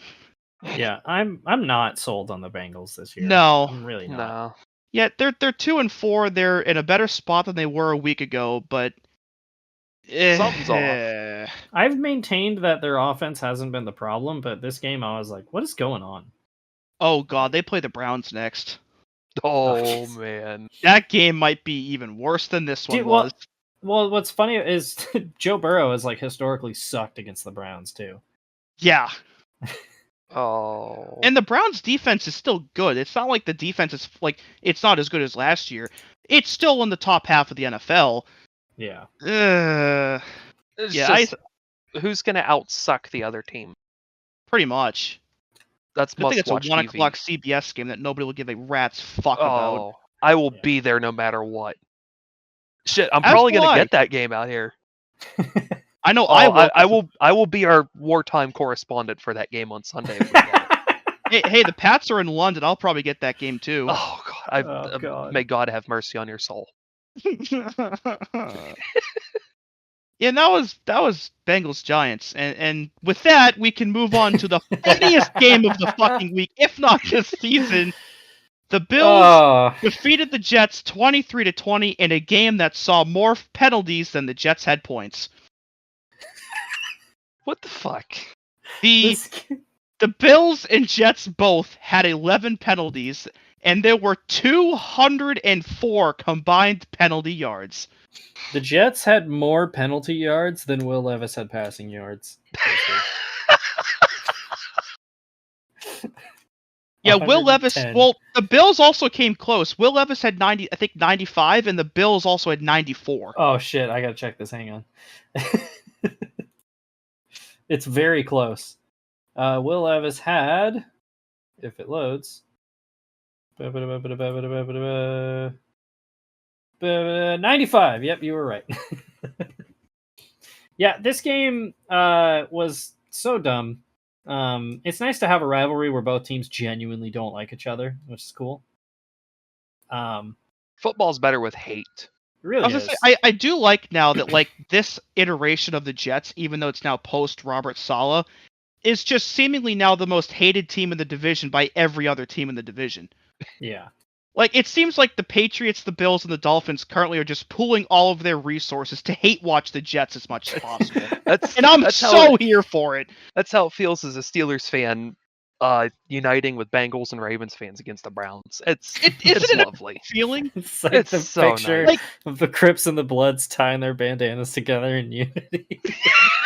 Like, seeing the Jets lose like this makes the Pats suck a little less. Well, Speaking of losing, you know what sucks? What? Brees Hall caught a pass. His sixth catch of the game, upon further review, was a backwards lateral, meaning it did not count as a catch. I needed Brees Hall to catch that pass. And I went to bed believing that I had won my fantasy matchup against friend of the show, Jesse Dalton. I woke up to find out that I had lost by 0.01 points. 0.0 fucking You literally cannot get any closer than that. It's not possible. I checked on my phone this morning when I was doing my routine, and thank goodness I was on the commode because I had browned myself. And thankfully, ESPN informed me that, hey, you lost, but that's okay because it's Miller time. Because yes, that does make me want to drink. Hey, I'm not good mad at you, advertising. Brees Hall. If you're out there, I'm not mad at you. I'm mad at ESPN, and I don't know what to say, man. That's Yeah, so good. I'm heartbroken. Great game from Alan Lazard, though, and great game from Garrett Wilson. I can't remember which one of them it was that caught the Hail Mary last night. It was Lazard. I think it was Lazard. Yeah, okay. We Like- got to talk about the actual game for a second because there was a scoring barrage in the first half, and the Bills go up 20-10 and have like a major, or not a major missed opportunity. I think they like almost got a stop on that, and so Rodgers takes the ball as time is expiring, with 8 seconds left to go, and from their own 48 fires it 52 yards for a Hail Mary touchdown before half to tie the game at 20. This is like the 5th time that Aaron Rodgers has done this. That was a vintage error. Like, I think that's his only highlight of with the Jets so far that has actually reminded me of how he not was him with the Packers. getting hurt. Yeah, like that's the first play I've seen from him where I said, "Yeah, that's vintage Aaron Rodgers." It's been a while. Was it Garrett Wilson that also caught that pass in the end zone by just the very tip of his toe drag? That was ridiculous. Nuts. Like Yeah, this Jets team has the pieces. It's just they're the It's Jets. just funny for them to not gel Surely- together at all. Surely all of their receivers are of equal quality. More of that later. Oh, for sure. But it is just hilarious how Aaron Rodgers has mastered the craft of firing a ball into a crowd of people and somehow hitting the right person with it. Because off the top of my head, there's the Motor City Miracle against the Lions. There's a time he did it twice in one drive against the Cardinals in the playoffs. There's a time he did it in the playoffs against the Giants, and now he's done it here. Like, it's insane. I don't know how you get good at throwing Hail Marys, but Rodgers does it so much. One other stat in this game, too, about the Jets. This is the first time they've had a 100-yard rusher and a 100-yard receiver in the same game since Week 5 in 2018 against the Broncos. I want you two to take a guess as to who the rusher was and who the receiver was. I know one of them, so I have to stay out of this. Oh my god, I can't even. Wasn't that like Braylon Edwards on the Jets at the time? That was earlier. That was like 2010, 2011. The rusher was Isaiah Crowell. Who had I've two, never heard of and him that was a before. 200-yard game too. Not You've even never a heard of 100-yard Isaiah game. Crowell? No, I don't pay attention to the fucking Jets. Oh my god! No you have way, a you've never heard legendary of video Isaiah to watch Crowell. after this. Oh god. Oh, and the receiver was Robbie Chosen. Oh my god. I forgot he was a Jet. Isaiah Crowell and Robbie Chosen. And in this game, it was Brees Hall rushing and Lazard and Wilson receiving. Yeah. So the the Jets. The second half of this game got funny too, because the Bills miss a field goal, and then the Jets score a field goal to tie it at 20, and it's like, oh shit, the Jets are selling now. And then the game descended into stupidity. Oh It my was punt. god! The Jets miss a field goal from 32 yards. Another Bills doink. punt. Off the cross or off the upright. The Jets get the ball back, drive down again. Zerline from 43 yards hits the upright again. The same No upright good. both times too. And then on the ensuing drive, it was the drive before this. So many flags, including like a near fight while they were in between quarters. God. They turned off the lights and two dudes started jawing at each other. And there was a stretch where there was like 6 straight plays with flags on them. And I pointed this out, but Joe Buck had so much stank in his voice with how he called one of the things where he was like, incomplete pass to Mike Williams, flag on the play. Oh, and then speaking of Mike was Williams, so on the funny. last drive for the Jets, Aaron Rodgers threw the ball down the field and he just fucking slipped and fell and it got picked off. So from what I understand, that like Mike Williams and Rodgers have had trouble like all of this season where he just doesn't go where Rodgers is expecting him to, because that's what led to the interception against the Vikings last week. And from what I understand, like Rodgers threw where he should, and Mike Williams just kept running and was like, "Oh shit, I gotta go catch the ball," and then turned around to try to catch it and slipped. And then it wasn't Taylor Rapp who is it Teron Johnson? Yeah, literally just stole the ball from him, like highway robbery. Which also should mention the drive before that, Taylor Rapp breaks up a pass to Mike Williams in the end zone. Or just like a great defensive play, which leads to the missed field goal. And one other thing too, I want to point out as well that before halftime, Tyler Bass had probably the worst PAT attempt I've ever seen in my life. Oh my god, it was so bad. I had the Manning cast on for that, and Bill Belichick just laughed and told Peyton Manning it was like his 4-iron. And so for anyone that watches college football, every week on game day, Pat McAfee has a kid like attempt a field goal for money or whatever. And so Joe Buck saw it and he said that he's seen better kicks from the kids on game day. But dude, Belichick also talked bad shit about he Jets. did. He fucking shit on Woody Johnson for like the entire second quarter. They reenacted his resignation letter on the napkin and everything. He rewrote it on another napkin. Yeah, Peyton Manning asked him why he didn't write out head coach, and he said he was tight on space. And that it was just typical Jets for how they're conducting themselves with the solid firing and everything. The whole thing was just fucking beautiful. Holy shit. One of my favorite games to watch just because of all the tomfoolery that came along with it. Also do want to point out, for as much of a massive douche canoe as Aaron Rodgers is, there was a cool thing that happened post-game, which is when the Bills went back to their locker room. Damar Hamlin had a signed Aaron Rodgers jersey in his locker, and it said like "You're an inspiration to me" or something like that. So I thought that was kind of cool and worth pointing out. So, that's nice. Wait, is Aaron Rodgers gonna? Oh no! Oh man! Oh no! What? Never mind. I don't think I can say that.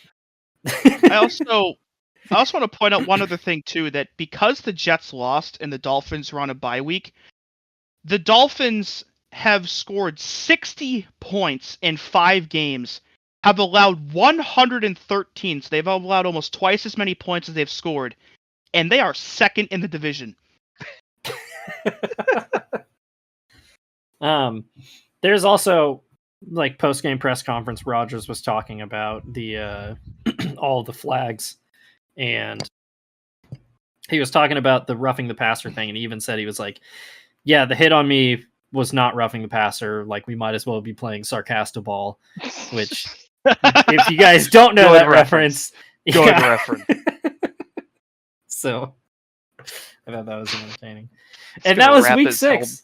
He's gonna wrap his helmet in tinfoil. I mean, that seems like something he would do. What a great way to Yeah. wrap up the week. Either him or AB. That game, yeah, I was going to say, there was like a lot of the slate this week was hit or miss, and then that game happened. I was like, this fucking rule. It was the perfect summary of the whole week, really. Yeah. Oh, And on that note, speaking of summaries, let's go over to the dues desk to wrap up everything else that happened. yeah, a lot of other shit happened. Touched on it earlier while going over the lines. The Aiden Hutchinson injury, if you haven't seen it, it's nasty, and it looked like Conor McGregor's from a couple years ago. Don't watch it. Yeah, if you haven't, you're not going to gain anything by seeing it. Viewer discretion is advised. It was he was officially diagnosed with a both fractured tibia and fibula, so both of the main bones in his leg. Already underwent surgery on it. Needless to say, out for the year, and probably as big of a loss for any team in the NFL as can happen. So the Lions are sitting pretty at 4-1, but going to be down arguably their Defensive Player of the Year candidate now for the stretch run.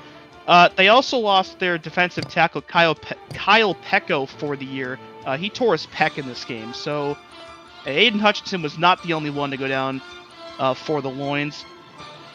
Our team also lost their starting defensive tackle. Jonathan Allen tore his pec against the Ravens, so he is going to be out for the year as well. Mentioned Marvin Harrison's concussion earlier. Don't know if he's going to play this week yet or not.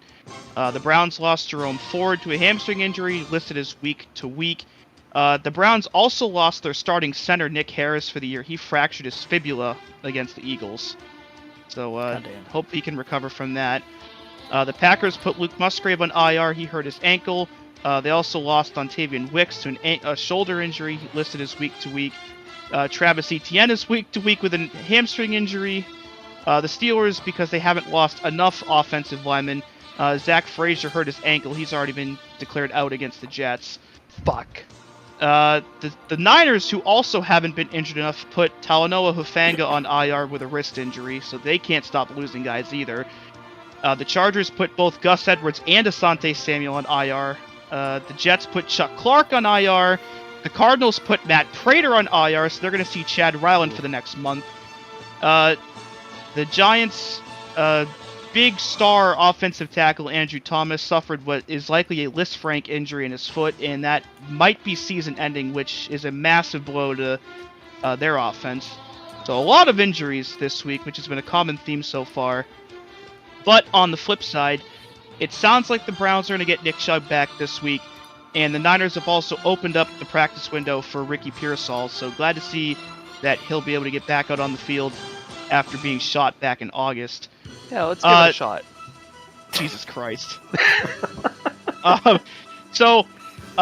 Mentioned a couple weeks ago that the Pats lost David Andrews for the year with his torn rotator cuff. So their backup center, Nick Leverett, has started 2 games for them. He got cut yesterday because they signed some random guy I've never heard of named Ben Brown, and I guess he was good enough where they decided, you know what, we don't need Nick Leverett anymore. So the Pats are going to be on to Week 7 with their 3rd different starting center on the season. Oh, God. The Bills cut Marquez Valdez-Scantling. I'll tell you why in a minute. More on that later. Mentioned the kicking issues that Braden Narvison has had with the Packers. Well, they had enough of him, and they signed Brandon McManus to a 1-year deal. So he'll be kicking for the Pack the rest of the year. The Bucks picked up Marquez Callaway earlier today, formerly with the Saints. And the Lions signed Aleem McNeil to a 4-year, $97 million contract extension, $55 million guaranteed, well-earned extension for him. And finally, the elephants in the room here today. And the reason why the Bills cut Marquez Valdez-Scantling is because they needed a roster spot for the newly acquired Amari Cooper, as the Browns sent him in a 2025 6th-round pick to Buffalo, sending him about 3 hours east on I-90. in exchange for a 2025 third and a 2026 seventh round pick. So the Browns are in sell mode, and the Bills just got a lot better. I love that move so much. That's such a good move. Absolutely. Oh yeah. And the rumors that have been circling for weeks finally came true today as well, as the Raiders sent Devontae Adams packing to New York. He is now a New York Jet in exchange for a 2025 conditional third-round pick that could become a second based on performance. So he is reunited with Aaron Rodgers and Alan Lazard and Nathaniel Hackett. So suddenly, the Jets, despite firing their head coach and losing last night, are a hell of a lot better than they were 48 hours ago. Yeah, that's another huge move, too, that everybody saw coming from a mile away.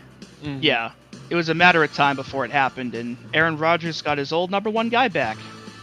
Yeah. The Texans, with Joe Mixon coming back from injury, shipped Cam Akers off to the Vikings. So this is the second year in a row the Vikings have traded for Cam Akers midseason.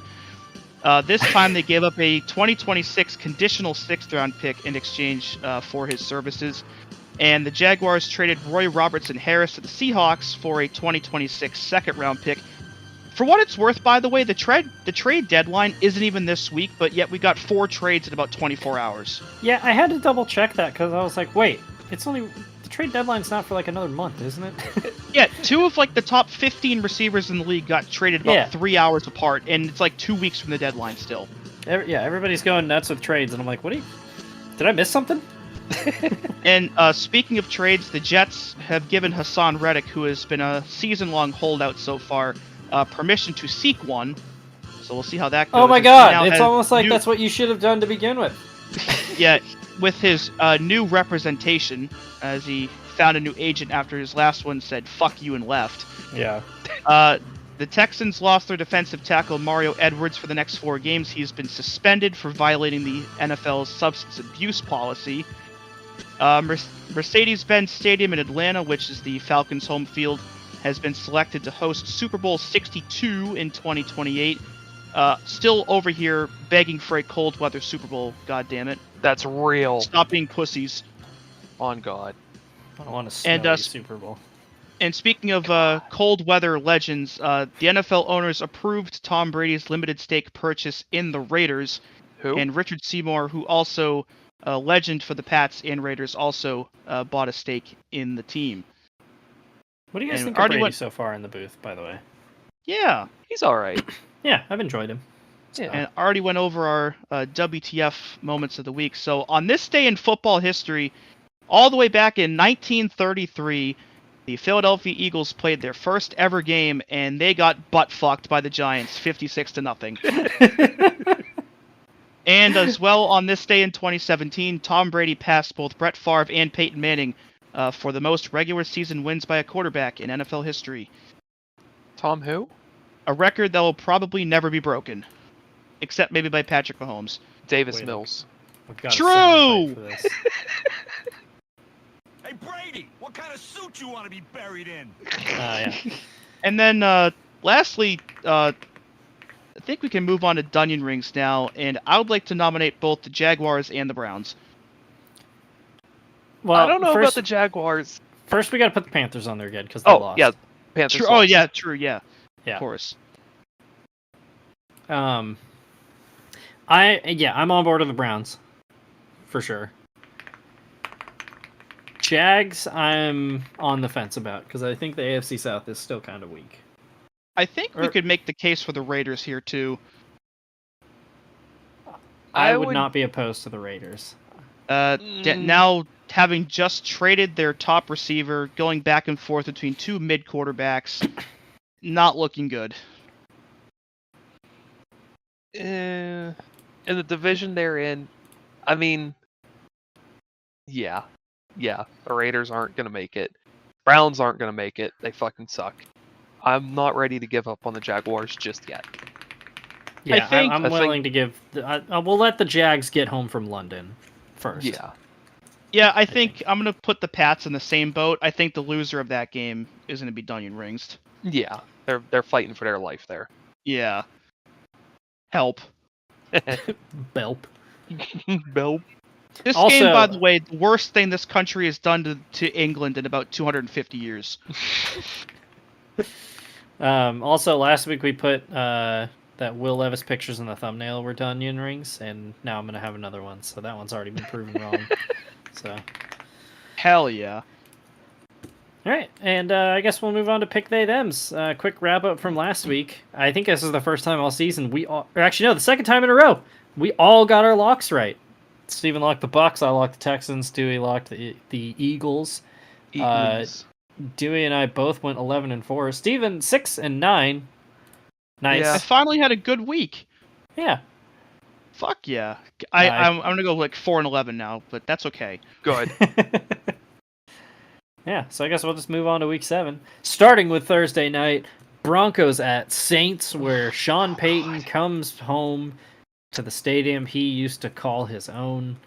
Will Lutz revenge Matchup. game too. A matchup of two teams with rookie quarterbacks. This one feels like an absolute must-win for both coaches. If you're Sean McVay and you roll into your old stadium and get beat Sean by Payton. a bad or Sean Payton, whatever his fucking name is, Sean Sean. McVay. We're gonna have to call him. Oh God, what was it that they call God damn it! Because George Payton is their GM, and they came up with a name for him on Around the NFL that's like completely different, just to like tell them apart. I'm gonna have to do that for Sean Payton too, because I can't remember his fucking name. But if you're Sean Payton and you go back into New Orleans and you lose, like that's the ultimate embarrassment. And if you're Dennis Allen and old coach comes in and kicks your ass, you might see Dennis Allen fired. Yeah. I was gonna say I'm leading on Dunyan rings and the Saints if they lose this game too. I would not be opposed to that either. Yeah. Give me the Broncos. This is gonna be an ugly fucking game. I wouldn't say the Saints are going to be out of it if they lose, but they're pretty much out of it. It would need a miracle for them to come back. Yeah. I really don't know who to pick for this at all. This has like worst game of the year potential to it to me. Yeah, Al Michaels is... Oh, God, can you imagine how upset he's going to be? I need that Al Michaels crash out. It's actually crazy too because this might not even be the worst game of the week. No. Nope. Oh, no. More on that later. Nope. I'm going to go with the Broncos as well. I just think they're a better team right now. And I think Sean Payton is going to be determined to not lose to the Saints. Yeah, I think Sean Payton and Will Lutz are gonna win their revenge game, and I'm gonna pick a Broncos sweep. It would be very fitting as well if Will Lutz kicks a game-winning field goal. That'd be very funny. Oh, man. Oh. Kicking off Sunday afternoon. This is like the first true Dunyan Rings Bowl of the season. It's Patriots at Jaguars at Wembley Stadium. I hate the fact that like I've willed myself to watch the entirety of every Pats game this year, and now I have to wake up earlier to keep doing it. You did this to yourself. I know I did. Well, you know where my allegiance is. Yeah. I'm going to take the Jaguars on this one. Like, this is an absolute must-win game. Like, you cannot get swept in London, especially with, like, the pressure on Doug Peterson in this game. And, like, the They might Patriots are a beatable team. They might just leave them there if they lose. I genuinely think He's gonna be though doing that some Ted Lasso shit after this. yeah, I do think the Pats could actually win this game though. I genuinely do. I don't know. Same. But I think this is again it's a Dunyan Rings Bowl, but this is also a Doug Peterson coaching for his fucking job game. So there's gonna be a lot riding on this one.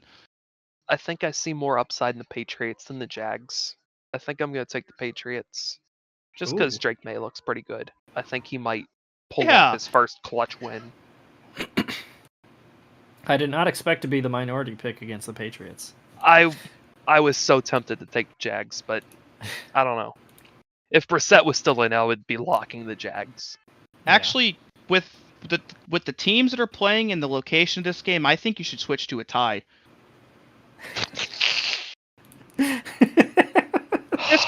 This is a perfect tie bowl. Fuck it, give me a tie. Oh, Yeah. Then we kick off Sunday afternoon with a genuine game of the year contender: Lions at Vikings. Battle for the NFC North. The vaunted Lions versus the undefeated Vikings. My pick was going to be the Lions, and then Aiden Hutchinson got hurt, so now I'm picking the Vikings. I think the loss of him is going to be that big of a deal. This one is so tough. Oh god, I think despite the loss of Hutchinson, I think the Lions are still going to give the Vikings their first loss. Oh no, I have to be the tiebreaker now. Yeah, they're still a very good team. Don't get me the wrong. Funniest possible thing. I've predicted like 4 ties this season. I can't keep doing this. You're bound to get one right. Have at to some pick point. a tie. Oh god. You have to pick a lock and a tie every week. Yeah. I'm not opposed. I'm really not opposed to that. I'm down if you're down. I don't know if I want to do that. I'm gonna go with my gut's telling me Vikings just because of the crazy fucking defense that Brian Flores keeps dialing up. I'm gonna go with the Vikings. I think they get to 6-0. Damn. Oh man, this is a game of the century. Titans at Bills. Lock in the Bills. I was You about to fucking ask, asshole. who's locking the Bills? Damn it. It's gonna be so goddamn funny if they lose. Oh, it absolutely would. Especially to the Titans. Jack and Tommy, I think, would go nuclear if the Bills lose this game. Please. Be like, well, we were planning on getting Jack back on the show, but he died, so No Indy. No. yeah. Speaking of Actually, Indy, Yeah, Indy. Dolphins at Colts. Colts. How badly Colts. do I not want to watch this game? I will there are also be taking some the real Colts. stinkers this week, man. Still no timetable on if/when Tua is coming back. So He's already been ruled out for this week, at yeah. least. So Bird it'll battle. be Tyler Huntley again. Seahawks at Falcons. A Falcons team that is surging versus a Seahawks team that is on a slide. Falcons. Seahawks are gonna get this game right. I'm gonna take the Falcons. That's what my gut's telling me. Oh god, no, oh never mind. Yeah, another Not yet. genuinely great game. Texans at Packers. Ooh, man. Ooh. I'm gonna take the Packers because the loss of Nico Collins is probably gonna hurt this team a lot more than people think. This has game of the year potential written on it too. I think Really we've does. said that like 4 weeks in a row. Said Well, like 4 it's times true. this week. We got game of the years and stinkers on here. We got a perfect balance this week. I'm gonna Damn. take the Packers just because Jordan Love has been slinging it recently. I think he's gonna get it. I'm gonna be in the minority here, and I'm gonna go with the Texans. The Packers are definitely have been better recently, but I think this is the kind of game that the Texans can go in and win and really like solidify themselves as we're here, we're contenders, and we're not backing down to anybody. That is not what I thought you were gonna say. Oh my god. Jesus Christ. Then we head to Cleveland. Bengals at Browns. Oh Do god. we have to? Joe Burrow has historically struggled against the Browns, but I'm still taking the Bengals. Oh, that just says Ben. That's not it. Bam. No, it's not doing it. Hang on. I'm picking a tie. There we go. This game is gonna suck shit. Man, you're gonna leave me with the Browns. I hate you. You don't have to take the Bengals. You don't have to take the Browns. Oh. Well, it has to be even though, you know? We have to be even! We do. I could see the Browns winning this game, though, is the thing. That is the worst part, too. The Browns have kind of had the Bengals number the last couple years, yeah. Give me the Joe- Browns. Joe Burrow straight up said last year, he's like, they asked him about playing the Browns, and he's like, yeah, I mean, I've historically sucked against them, so. It's the second week in a row I've picked the Browns. I'm sick. Eagles at Giants. God, do I not want to watch this stinker. game. Come on, Giants. Eagles, but I don't want My- to watch this either. Well, Take your I guess this tie. is my tie pick. I was gonna flip a coin, but you know what? I'm taking a tie. Well, There think we about go. it this way: you don't have to pick the two teams you hate the most now. That is true. Actually, I don't hate the Eagles that much. Well, I don't like this incarnation. of That's the Eagles, crazy. So I'm That more is of like a kinda football wild. tourist. So yeah. Cliff Kingsbury. Oh, Yeah, we got basically. another stinker after this? What Oh. the fuck? Baby Raiders at Rams. Oh. And I only say that Man. because the Rams are super beat up right now. Like, this is not going to be pretty at all. But I'm still picking the Rams because the Raiders are are just a shit show in every way right now. Yeah, I'm gonna take the Rams as well. This is their get right game. Outside of Max Crosby and Brock Bowers, there's really nothing going for the Raiders at all. I would have to agree. I think this Raiders team is going to get in a tailspin pretty damn quick. Yeah, it would not surprise me if we're sitting back here at like week 18 trying to pick wild card games and the Raiders are like 3-14. Yeah. Panthers at Commanders. I am locking our team. I will also be taking the Commanders. It goes without saying I'm taking our team. I gotta figure out my lock. Oh shit. Then we get Chiefs at 49ers. Super Bowl rematch. That isn't as enticing with injuries everywhere. Yeah, I'm not really excited for this game, and I don't know. No, still no Pacheco for the Chiefs. Rashae Rice is out for the year. Why. Oh wait. I mean, no McCaffrey. No Jordan Mason. No Dre Greenlaw still because he hurt his Oh, Achilles in the man. Super Bowl. There's a lot missing for both of these teams It's here. two completely different teams from February. I think the Chiefs might be like the weakest 5-0 team of all time. And I think No. after this game, they're going to be the weakest 6-0 team of all time. No, remember the 2020 Steelers? Okay, the second Oh, weakest yeah. 6-0 team of all time. I'm taking the Chiefs begrudgingly. I think Chiefs bullshit will carry them once again.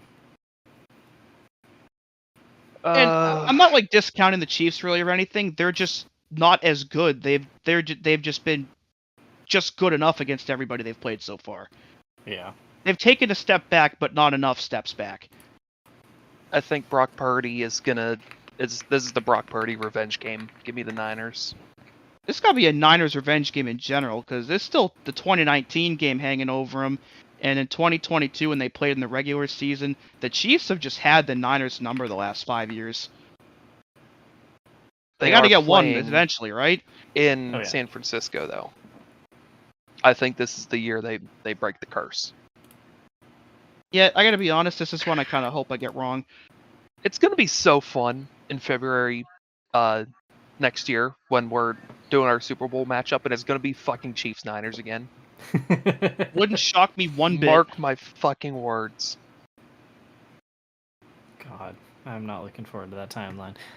Jets at Steelers for Sunday night. Let's go Steelers, baby. They're gonna win the Super Bowl, and it starts right here. It sounds like Devontae Adams might be healthy enough to play in this game. Though, it makes me question, was his injury really that bad, or was he just sick of playing for the Raiders? I think he just didn't want to play for the Raiders. I mean, either way, I get it. I really do. I'm picking the Steelers regardless, though, because fuck the Jets. You guys are gonna make me pick the Jets by myself. Fuck. God! Damn it. Okay. Then we kick off another Monday night doubleheader. Why? Maybe about the 8th game of the year of this week. Ravens at Bucks. Oh boy. I'm gonna stick with my boy. Go Bucks. I want to pick the Bucks, but the Ravens are on a tear right now. Yeah, I'm Ravens going are- Baltimore with this one. Ravens are unstoppable. I If can't there's wait. This one game could- team in the NFL I don't want to play right now, it's the Ravens. Both of these teams could score 40. Yet this has like, was it 2020 when the Browns and Ravens both put up like 42 on Monday night? That game hurt. It's got vibes of that. Yeah. Man. That was the game that Baker Mayfield had the longest pass attempt in NFL history, by the way. Oh yeah. It was before halftime, and he threw the ball from his own 38 out the back of the end zone. That's Holy awesome. shit! It's Kyle like Orton, eat 62. your heart out.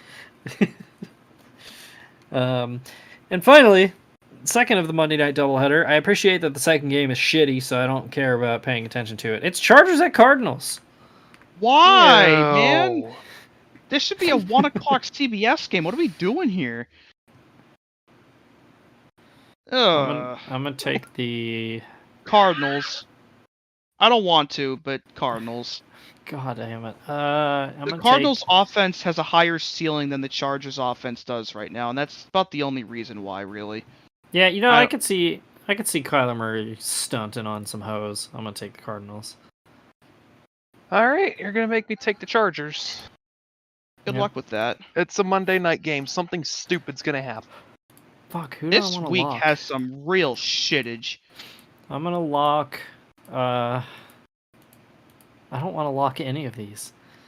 Can None of lock these your tie. I'm not locking a tie. my locks are already cursed enough. If you believe in your boy Baker Mayfield enough, you should lock him. yeah, that is true. I could do that. I think, genuinely, of all the games that are lockable here, I think the strongest lock might be the Rams. That's the I would worst say- part. I was looking at that. I was like, yeah, The but it's Rams the aren't Rams. good. And I I would could say see the- them losing. The Rams or the Bengals. I was You know thinking, what? Fuck the Browns. Go Bengals. I'm locking them. I was thinking maybe the I like Falcons that. too, with the Seahawks on a slide. That's another good one. Yeah, I'm sticking with the Bengals. Fuck the Yeah. Browns. Let's go. Well, And now I think that's week 7. I think all of us are either gonna go 11-5 or 2-15. There's just no middle ground here at all. Yeah, I can't wait for all of us to be wrong on the Titans win over the Bills. That would be just disgusting. And the Panthers beat the Cobby. God. No, Just don't an put that absolute evil on us. hell week of football. But my Bengals lock is gonna work out. Don't worry. Uh-huh. Ugh. And that was Oofsides. So Yeah. here on Track and Turf Media, if you want to listen to Fake Racers podcast, Davey and I were both very sad this week, so that was a good listen. Go check that one out. Extremely unfortunate. Yep. Everything hurts, and You get used to it. I'm not gonna say the word. Anything else you guys want to say? Oh, the UMass Missouri game was fantastic. Hell yeah. The sunburn was worth it. Glad to hear it. Yeah. UMass got considered- boat raced, and I knew they were going to be, but it was okay. Mikey is going to be flying up here for a concert, and we were considering going to the Sunday night game until we saw that tickets were starting at $300 a pop. Holy shit. Bro. Yeah, fuck that. Yeah. Yeah. That's about it. That's all I want to say. That seems like No, one more thing I want to say. Plug. God damn it. Plug! Plug! We will see you next time. Good night, America. Bye. Bye, have a good time. Plug. Plug. Plug. All right.